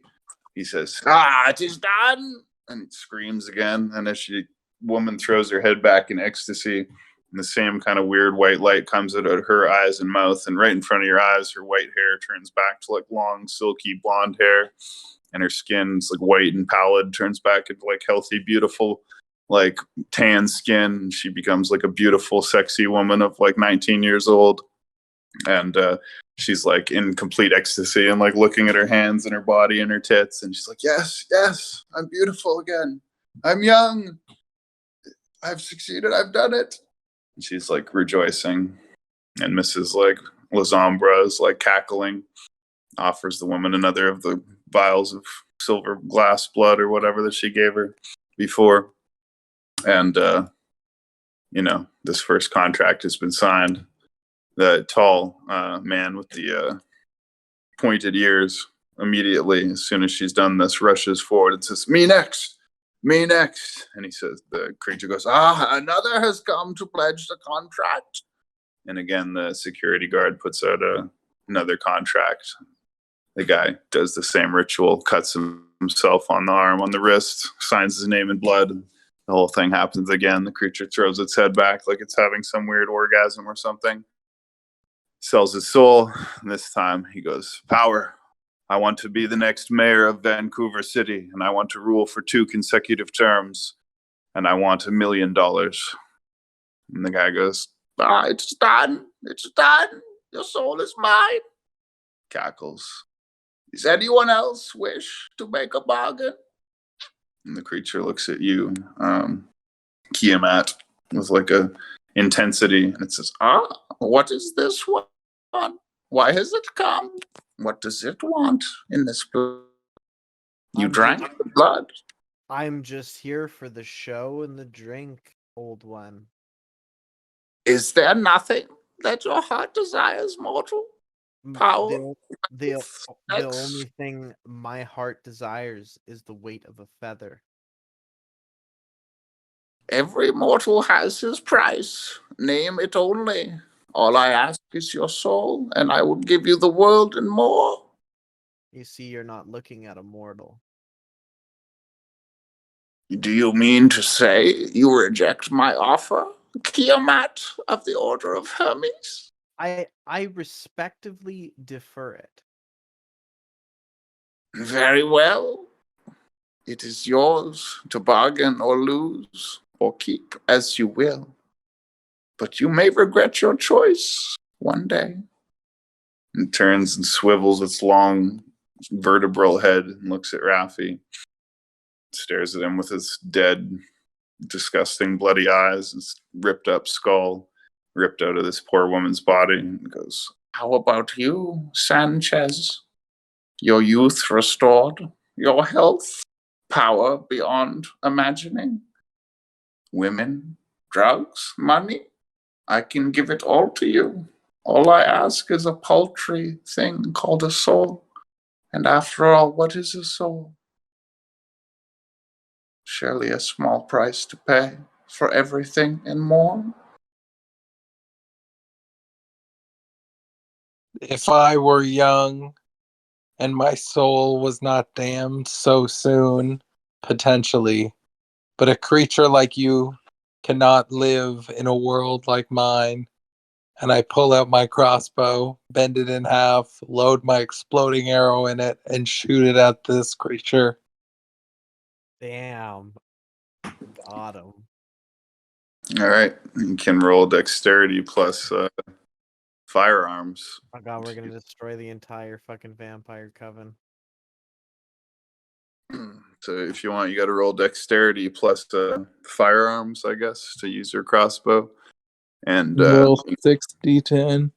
and in We order, got, because this what's thing the is success? well, because this thing is a skeletal cobra made out of a spine, a column, and a head, and arms, and some guts. It's somewhat hard to hit because it's pretty thin. So it's going to be 7 to hit it, but you only need 1 success to hit. Okay, I got 1 7 and 2 6s, but I got 1 7.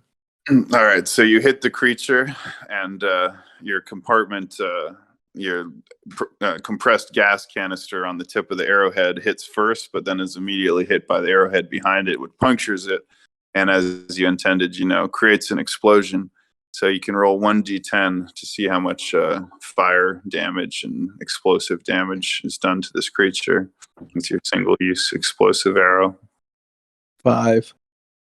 So the canister explodes in like a big ball of fire, and shrapnel shot up from the camp stove canister, and the creature shrieks and lights on fire. It's like ravaged fucking skeleton burns. Some of the flesh like blisters, and stink of burning flesh fills the air, and it shrieks and flails around, throws itself off the altar in your direction.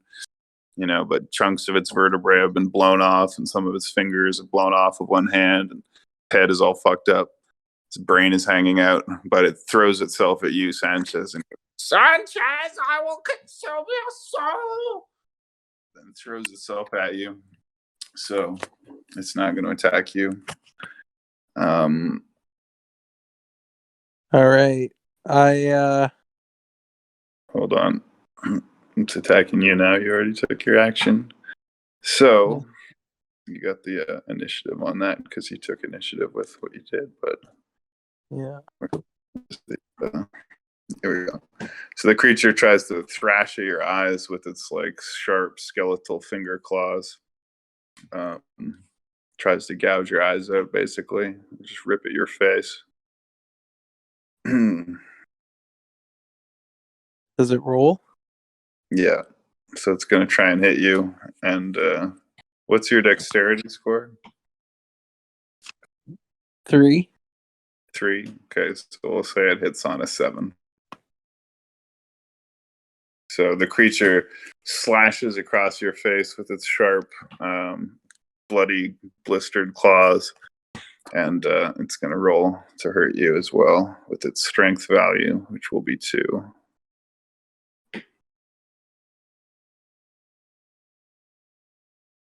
So it does 2 slashing or whatever lethal damage to you. So you already had 1 damage remaining from your previous injury, so you're now at -3 health. And it's what about my chest plate doesn't do anything? Not in this case, because in this case the creature has successfully slashed your face with its claws, and your chest plate only protects your body. Okay. So you now have like a bloody face, like you have like 3 big strips cut out across your face, like from the claws of the slashing ghoul thing. And furthermore, as soon as you do this, Lazambra shrieks and goes, "You fool! What have you done? You've broken the circle of the diabolic pact! You moron! You fool!" And then as you do that, the security guard guy immediately lunges forward and throws a punch at fucking Crimson Raven's head. Sorry, I don't mean to laugh, but since Okay, he don't worry, bro. I got like 4 points in dodge. Like, let me roll this shit. Okay. So he's gonna, so the security guard who collected the contracts when Sanchez did this and Lazambra woman started shrieking, he immediately lunged and tried to throw like a punch right at Tiamat's face. And since he has, we'll say dexterity 3 and dodge 4. He's gonna have roll 5d5, 5d10. We'll say he hits on what's your dexterity? 3. Okay, so we'll say he hits on 7 as well. So 1, 2, so 2 hits. So he punches you, right? Now you rolled your dodges there. Okay, so you rolled. Those are your dodge rolls. Is that what you rolled there? What did I roll? You said roll 5d10. So that was. Well, no, that was what the guy who was punching you was rolling. So he hits you, right? But if you want to try and dodge, you can dodge. But since you already rolled and you have 5 points in dodge, right? Yeah. So the guy lunges at you and tries to punch you in the face, but with your masterful dodging skill, you easily step aside with fluid, motion that you've been taught by your long dodge training, and you evade the punch easily. He goes by you, but at the same time, the young woman who is now a young beautiful woman after selling her soul, like scrambles on the ground and grabs like the silver knife that she was using to cut her hand and to sign the blood contract, and she spins around and like points it at you and says, "I'll take your heart and sell it for another fucking boon from the demon lords." Like she jumps at Sanchez and tries to stab him. So she has only a dexterity of 2 and no skill in combat. So she's going to roll 2d10. She's going to hit on a 7. So she manages to slice Sanchez and hit him. She only has a strength of 1, and the knife only does 1 damage. And it's just a small knife. It's not even really a combat knife. So she'll roll 2d10 for damage.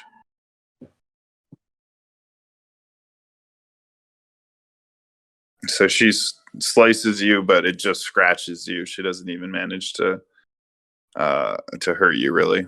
It just like makes a cut in your arm, but she's like still like frenzied and coming at you. And you see that the other people, the man with the pointed ears is still kind of recovering from his like soul contract, but he's starting to come back and rise to his feet and turn on you as well. You realize that all these people are now turning against you, and also the shrieking cobra like skeleton thing is still, frantically trying to attack Raffi. Should I do I can do something about that. I'm a fucking magician. Mrs.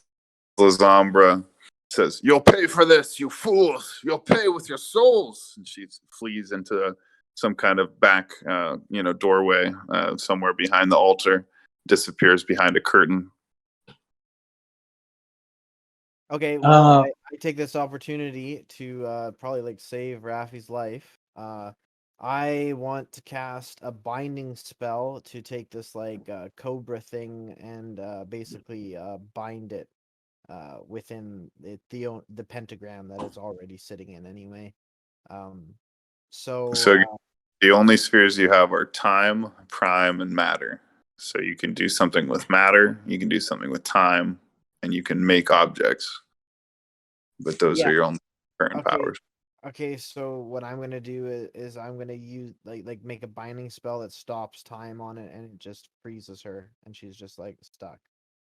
It stops time. All right, so you're going to attempt to do like some kind of spell to freeze her in her place.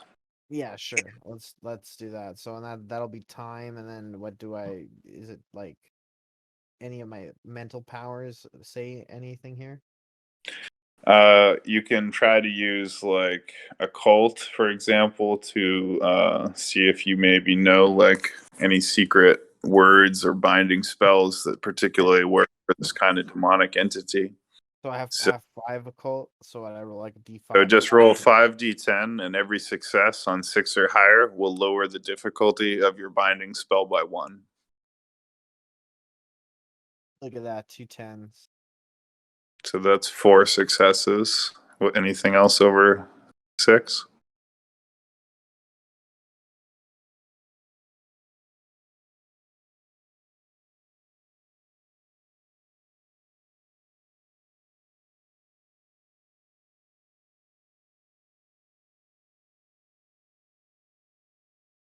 Or beings that are, you realize you've heard of these kind of foul spirits before, beings that are summoned into the material world through the foul sacrifice of an innocent virgin, a human sacrifice, in order for adherents to sell their own souls in exchange for worldly power, fame, or whatever they want.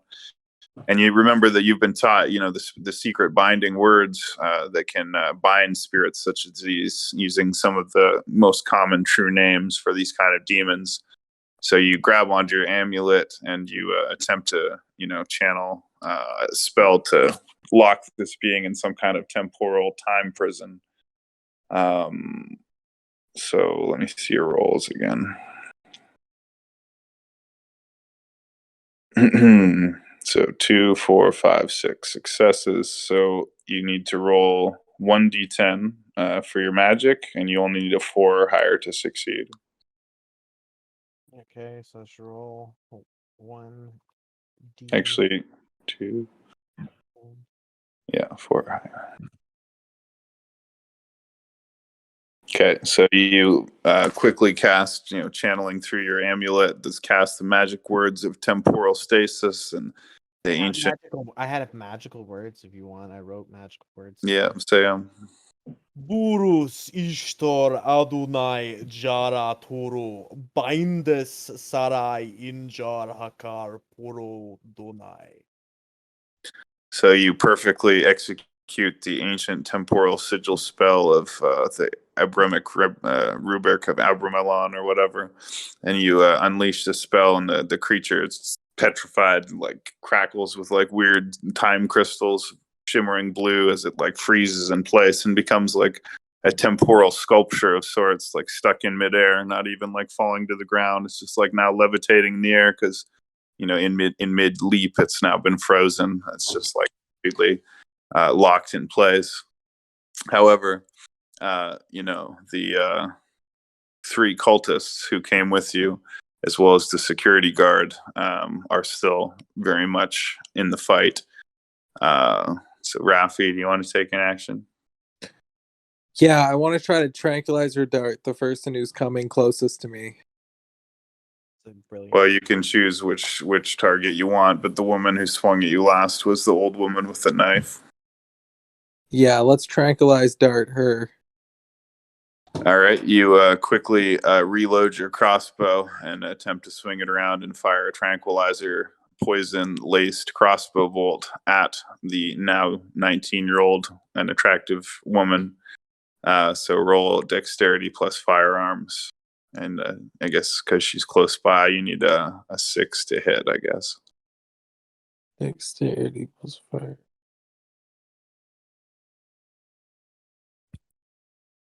D10. So it's 1, 2. So yeah, -1. So 2 hits. So yeah, you fire your crossbow and it's like shoots out, thunk, and lodges in her thigh. And she screams and falls, like clutching at the air. Rolls onto her side, screaming in agony and like clutching at the bloody, thing there. So I guess roll 1d10 for damage, plus 2 for the crossbow. 4. So it does no damage. Well, okay, yeah. So it does 6 damage. So she's like bleeding out like through like a femoral artery in her leg. It's like squirting blood, and she's getting pale and like shrieking and bleeding on the ground. However, the security guard guy spins around after missing Crimson with his punch, and he tries to execute a snapping side kick to the face, like a taekwondo kick. So he's going to hit you, and this will take a 7 to succeed. So he gets 1 hit. So he hits you. He does a snapping kick and kicks you in the face with his boot, and he's going to do 1d10 plus 2 blunt damage.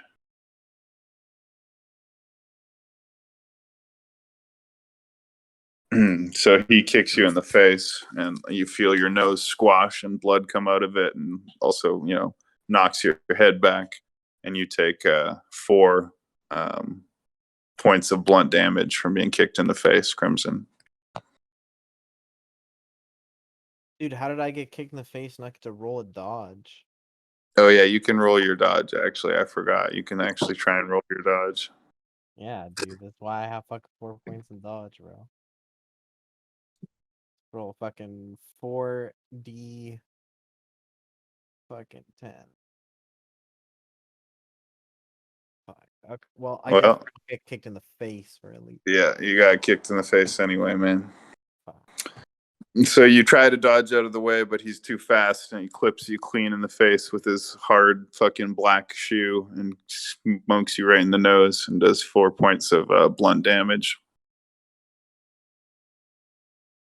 And also the man with the tall pointy ears reaches into his pocket and pulls out his own knife, which he flips open and has like a silver blade and seems to have like a little skull or bone tip pommel and black hilt. And he turns around and slashes at Crimson as well with his knife. So you can roll your dodge again if you want. He's going to get dexterity 2 plus brawl 1. So he's going to get 3d10. So you got to get more successes. So my guy got 3 successes. So you got to get. Do I get to roll with my dexterity and my dodge? Yes, actually. Okay. It's actually a pretty good idea to take 5 and dodge.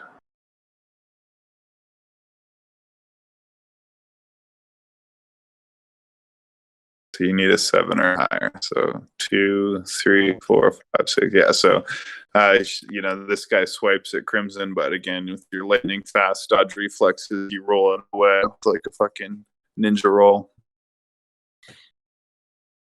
So the woman on the ground is still bleeding. Man missed you with his kick. The other man missed you with the slice. The woman ran away. The skeleton monster is still frozen, but you don't know how much longer your spell is going to hold it. And I guess it goes back to Raffi's turn. So, what's going on right now? So there's Everybody is in a state where I have put them where the guy just missed hitting me. So you're pretty much open to probably do whatever you want right now. The one woman's on the floor or something. well, she's tranquilized, so is the only person. You still have 2 people trying to kill Crimson right now, plus the monster thing is only temporarily frozen by the spell. I got kicked in the face, then like superbly ninja dodged the next attack. So this is your alley-oop moment. Okay, I run over. Oh, fuck, I have no idea how I would do this. Oh, okay. It's like set me up real good. Crimson. Okay, I yell over to Crimson to watch out as I take my electronic brass knuckles, apply them to my battery, and attempt to overload it and make an explosive. You should always want to, explosives hurt us too, right? Well, I'm throwing it near you, but I'm gonna ask you to run away. Fuck, dude, it's a terrible plan. Mm. This is why we get jumped by fucking Mexicans. Fine. Never mind. I'll shoot a tranquilizer dart at the closest guy to you. Funny thing is, we would not have any time for this dialogue if this was all happening. You would just No, have we have plenty of time you for would this. explode us. Okay, all right, fine. Well, you rapidly reload your crossbow, swing it around. Who are you shooting it at, though? You have to target people specifically. I target the closest guy to Crimson. That's what I said. Well, the guy who just tried to kick him is the security guard, high engineer. Hey, Yeah, so I engineer. ninja dodged that guy. So you should like shoot the guy that like is like wide open right now. He just missed. Okay, I shoot the other guy, the one who didn't just get ninja dodged, and I shoot him with the tranquilizer dart. And do I roll dexterity plus firearms?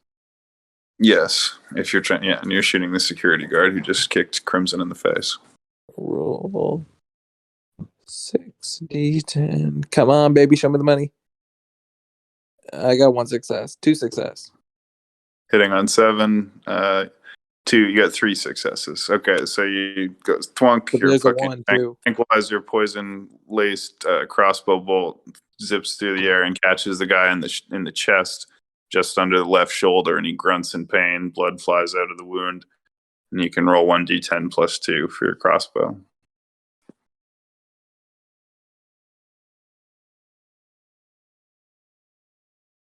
Two, so I got 4.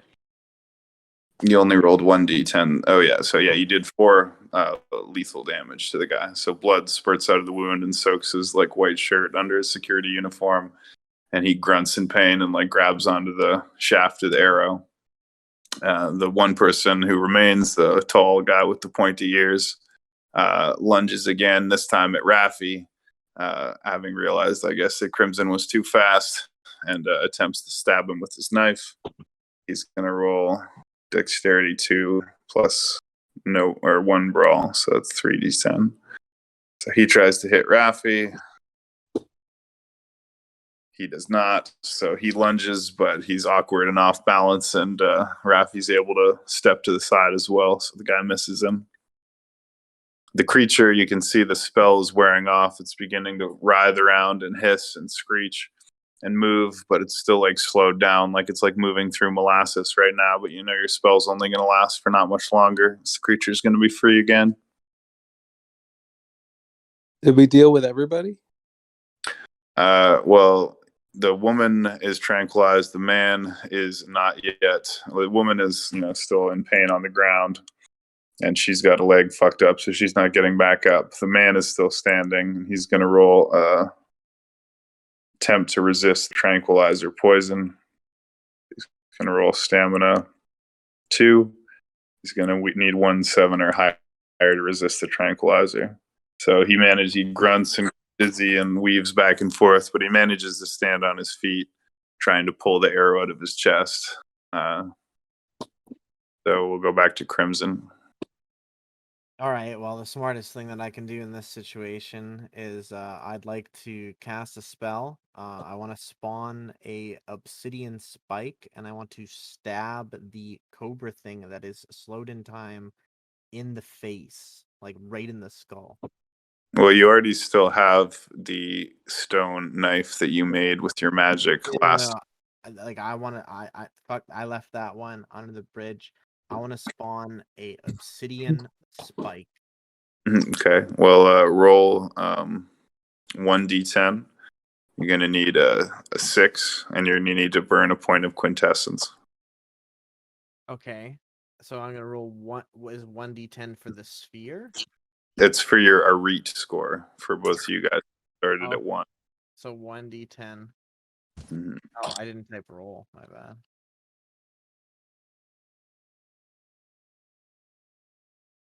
I rolled 9. All right, so you chant the magic words of obsidian summoning and close your hand around thin air. But as you close your hand around thin air, suddenly you're holding a long spiral, sharp, obsidian flint spike, sort of like a dagger with a circular, cylindrical pointed tip in your hand. It's about 6 inches long.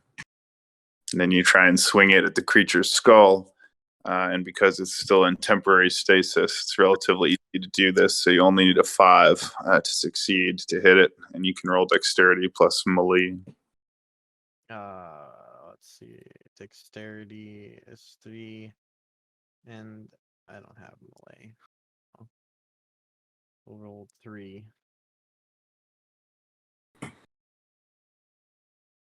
3d10. Well, I think it worked.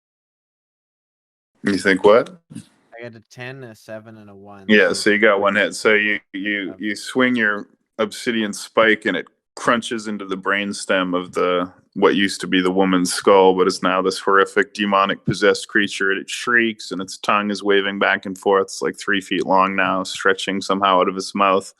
It's shrieking, and blood is coming out of the wound, and brain matter is coming out, and it starts like retching out its brain, like out its mouth.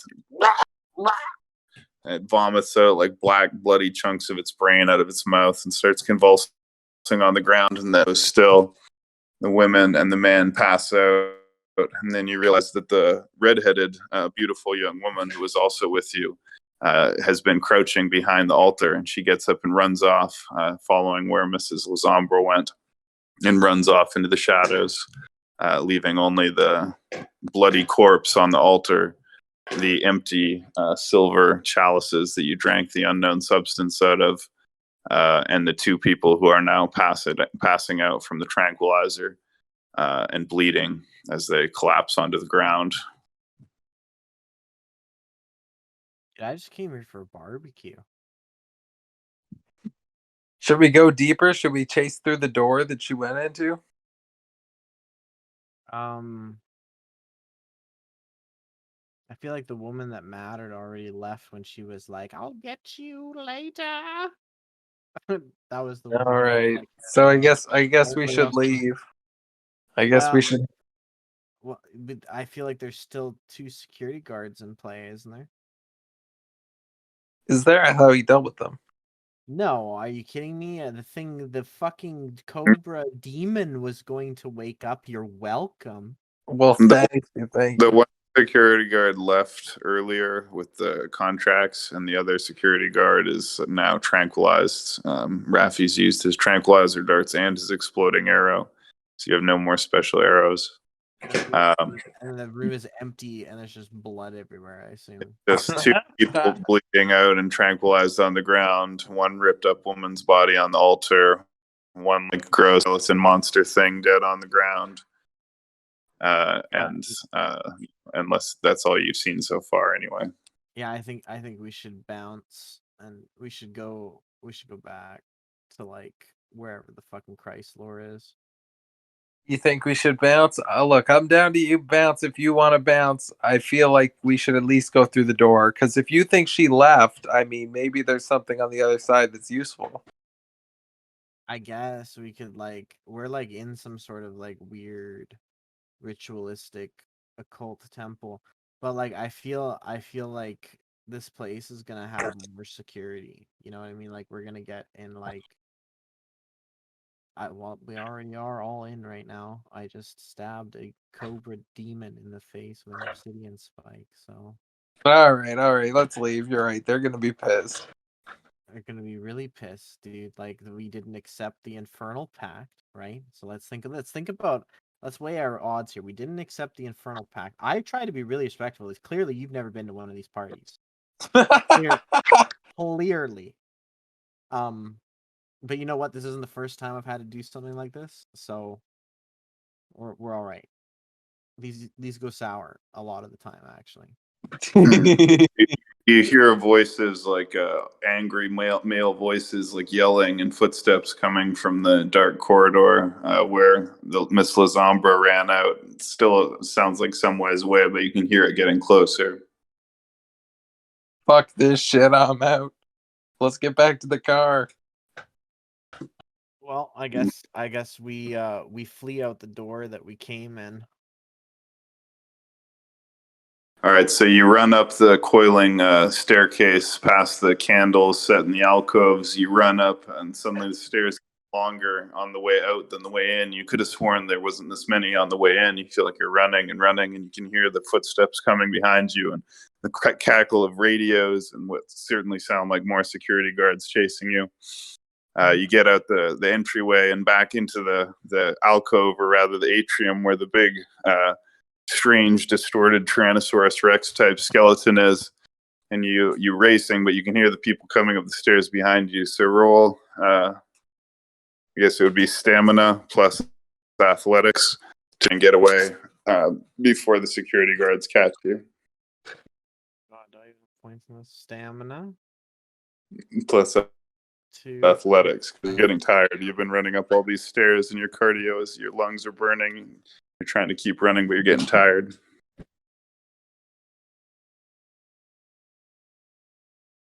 Did I do that wrong? Is your stamina plus athletics 2?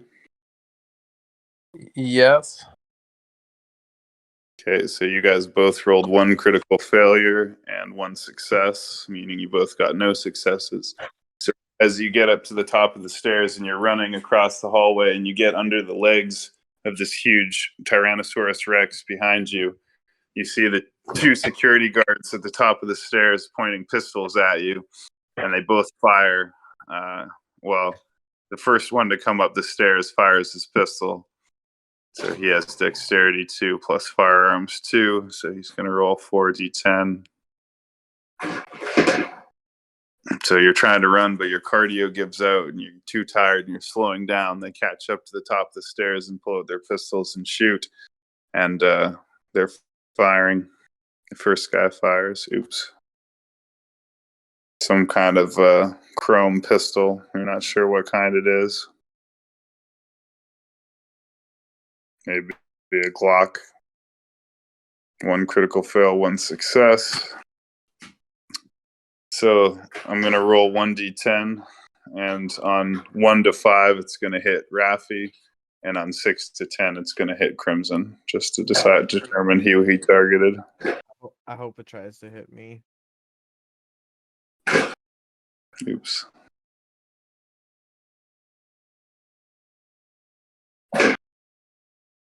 Dude, is somebody getting like fucking like That's sideshow Boot. bobbed in the background? Boots playing with his toy. I love it that he plays with it. So he fires his pistol. The bullet flies through the air at incredible speed and slaps into Crimson Raven. And so he's going to roll 1d10 damage plus 2 for the pistol lethal damage, range damage. No, hold on. I'm rolling this, not you. Yeah. So this is the damage you're taking. Lethal damage is going to be plus 2. So you take 6 lethal damage in addition to the 4 blunt damage that you've already taken. Shit. So let's see here.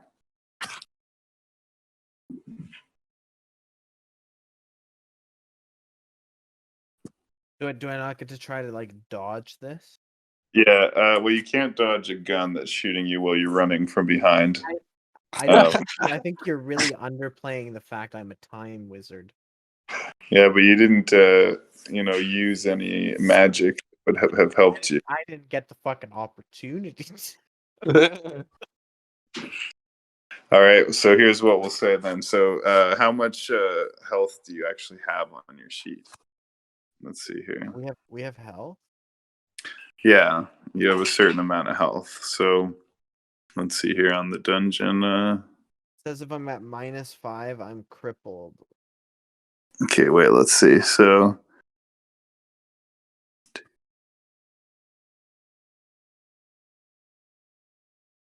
okay. Well, let me think. -0, -1, -1. Okay, that's how it affects your rolls, I think. Okay, so you have 5 health. All right. Dude, Well, I'm like dead already after those last 2 no, hits. no. I thought you had more life. I think I did the damage thing wrong. Okay, so what we're gonna say is, when you got kicked in the face, you went from bruised to hurt. Right, so you're at -1. You get hurt by that. That was blunt damage. Now you've been shot. You've taken additional 2 damage, and actually, we'll say +1 for the pistol. So you're now mauled, but you're still alive. But you're at -2 mauled. So if you check those boxes, you're at mauled, so you can take 2 more damage before you would be incapacitated, and then you'd be in danger of dying. So he fires the gun, and it shoots you in the back of your left arm, and blood shoots out from your bicep as the bullet passes through. Fortunately, it misses your bone, but it tears like a bloody hole through your arm. You grab it with the other hand, and you can see that the other security guard is also, readying his gun and preparing to fire. So you've now reached the doorway. As you're, pushing the door open, trying to flee, the remaining security guard levels his gun and fires again. Can I cast a spell? Yep, except you're injured, so you're going to have penalties to trying to do it. Okay. But yes, you can. So what can intelligence do for me in this game? Like literally anything, but not necessarily anything right now. Okay. So this guy now I'm being fired on again by another security guard. Not correct? necessarily you. He's firing at the 2 of you as you're running away, so you don't yet know who he's shooting at. But either of you could try and do magic or do whatever you want at this point. Okay, what I want to do is I want to cast like a haste spell. I can either freeze time, but I feel like I've frozen time so much. Let's cast like a haste spell that allows us to get like some relative super speed and leave and this place of bullets and security shooting. It seems like a good move. So roll your 1 a reach. Now, if you want to think of any way you could help yourself, like maybe use the power of your magic amulet or use one of your skills or something to lower the difficulty of what you're trying to do, that'd be good because you're going to suffer a penalty from being injured. It's going to make it pretty hard to do this otherwise. So my magic amulet has stones all around the edges of it, and depending on which stones I touch, it provides certain effects. So I have 2 points in my magical amulet. Does that give me like 2 more? So the 2 points of your magical amulet, as you feel the power of it go through you, will neutralize the -2 that you're suffering from your injury. So you're going to need to get a higher on your 1d10 to succeed in your haste spell. 2. So unfortunately, you try to summon the spell, but with the pain of your injury, you just can't focus sufficiently to cast the spell. But you're almost through the door, but then you hear the gun ring out behind you as the other security guard levels his pistol and fires. So right beside your head, the glass, window explodes as a bullet goes like right by your ear, and like explodes the glass door as you're pushing it open. You stumble down the stairs, trailing blood and broken glass. You run down the stairs. You hear the shouting behind you, but fortunately, there doesn't seem to be anybody out here. And you run out to the parking lot and into your car. You're stumbling though, and with your injured arm, you can't seem to get the keys out. So try and roll a dexterity check, and see if you can manage to get your keys out of your pocket with your shot arm. So dexterity 3. Yeah, you're gonna need 1 6 or higher.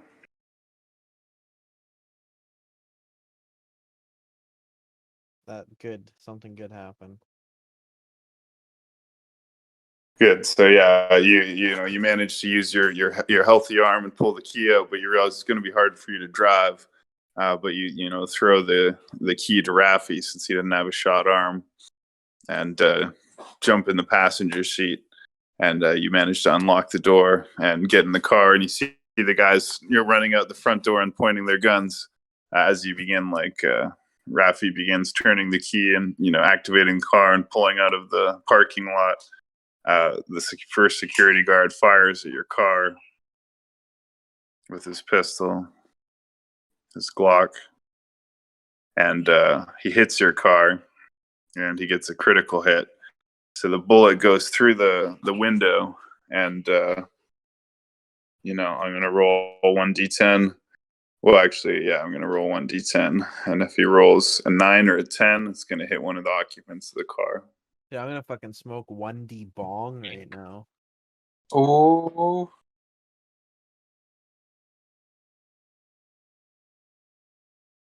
So the bullet, rips open a hole in your windshield and rips through the lining of your seat beside your head, and stuffing flies into the air. But fortunately, the bullet doesn't hit you, and you screech out of the parking lot and begin driving away as quickly as you can. You look back in your mirror and you see them jumping into a black car in the parking lot and activating it, and trying to pull out to chase after you. So, Rafi, roll a drive check. I guess we'll say dexterity plus drive, and see if you can get away from these guys and lose them before they can catch up to you.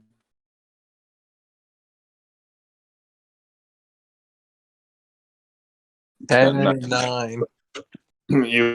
You floor the pedal to the ground and accelerate as quickly as you can, and weave between traffic and take a series of turns. And your heart's pounding, and Crimson is in pain and grimacing in pain, holding his hand over his bloody arm. But you look back and breathe a sigh of relief. You don't see anybody pursuing you. You think you might have lost them. All right. I take Crimson to the hospital. No, fuck that. Go back to my apartment. I drop Crimson off at his apartment, and I take his car to sell at an auto repair shop. You're gonna sell my car? I'm broke. That's my What fucking. are you guys gonna do? You're driving on the highway away from the museum. You've lost your pursuers. Rafi is driving. What are you guys doing? Well, look, Crimson, I'll drop you off, but I say I need to drive myself home, and you're clearly not in any position to come with me. Last time I checked, bro, this is my fucking car. We're going to my apartment where I have magic herbs in my altar that will heal my fucking wounds because I'm a fucking wizard.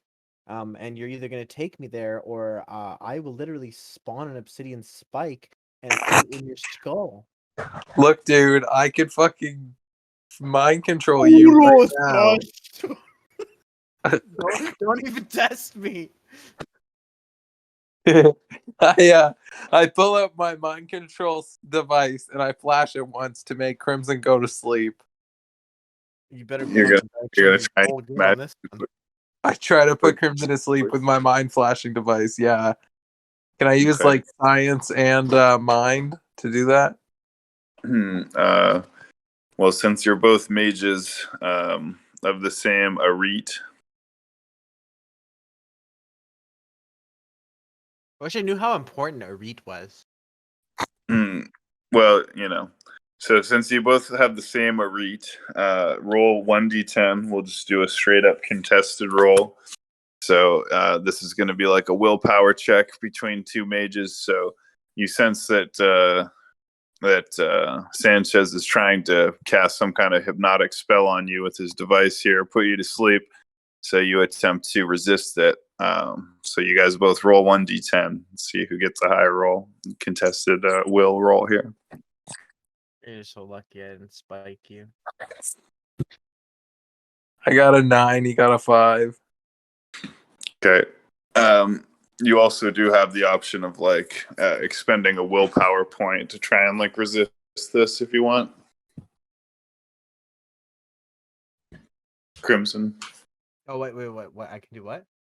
You can expend a willpower point to try and resist this. Let's see how much willpower I have. I don't have any willpower right now unless I gain Okay. one when I start playing. Get your car okay. robbed. You overcome his willpower, and you roll 9. Yeah, okay. So he holds up some kind of small device and like flashes at you, and that combined with like the blood loss that you've suffered, and you try and resist, but you swoon and fall asleep in the passenger seat as you're driving. I very quickly drive to Crimson's house and drop him off to Jihad's house or whoever. Well, you can't drop him off because he's unconscious, dead weight, and bleeding. But You're gonna save my life, bro. You put me to sleep. I'm over here wanting to like share my fucking magic Tibetan herbs that I got from a fucking one-legged monk. And like literally it would heal us in like one critical roll of my like occult herbal Fine. magic. But like Look. no, you want to steal my car and peddle it on some fucking scrap fucking metal market or whatever your fucking plan is to put me to sleep and steal my fucking Chrysler. Okay, fine. I drive back to your house. I wait out my mind control, and I attempt to assist you with your injuries. And whenever you wake up, when you wake up, I say I put you to sleep so you didn't have to deal with all that pain. Oh, thank you so much. Yeah, you weren't gonna fucking bamboozle me at all. all right, so you arrive at Crimson's apartment. The spell wears off. He wakes up, and you help him. Hold him, whatever, support him as you go back up the stairs into his apartment.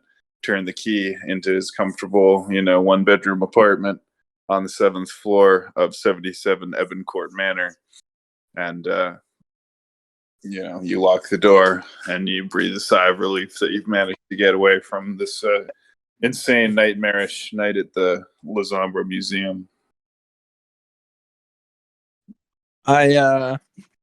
I roll intelligence plus medicine to figure out what I should do to help him out here. Okay, go ahead. Roll 6. I got 1 success. Well, first aid would be an obvious maneuver, so we'll consider that first aid roll. Let's say you get 2 successes, so you apply some basic first aid to Crimson's wound, removing 2 critical damage from him, bringing him to -2 instead of -4 damage. So you apply some basic first aid, bandages, polysporin, gauze, etc. to Crimson's wound. It won't do much for a gunshot wound, but it's better than nothing. There you go. I patched you up, buddy. How do you feel about that? I appreciate it, but like now watch what happens when you are part of the order of fucking wizard horse fuckery. So like I said, I have like ancient Tibetan herbs that I got from a one-legged monk atop of Mount Shiba, right? So I keep them in the bathroom underneath the sink. So I go get my fucking magic herbs. I fucking roll medicine plus fucking occult because I'm a wizard.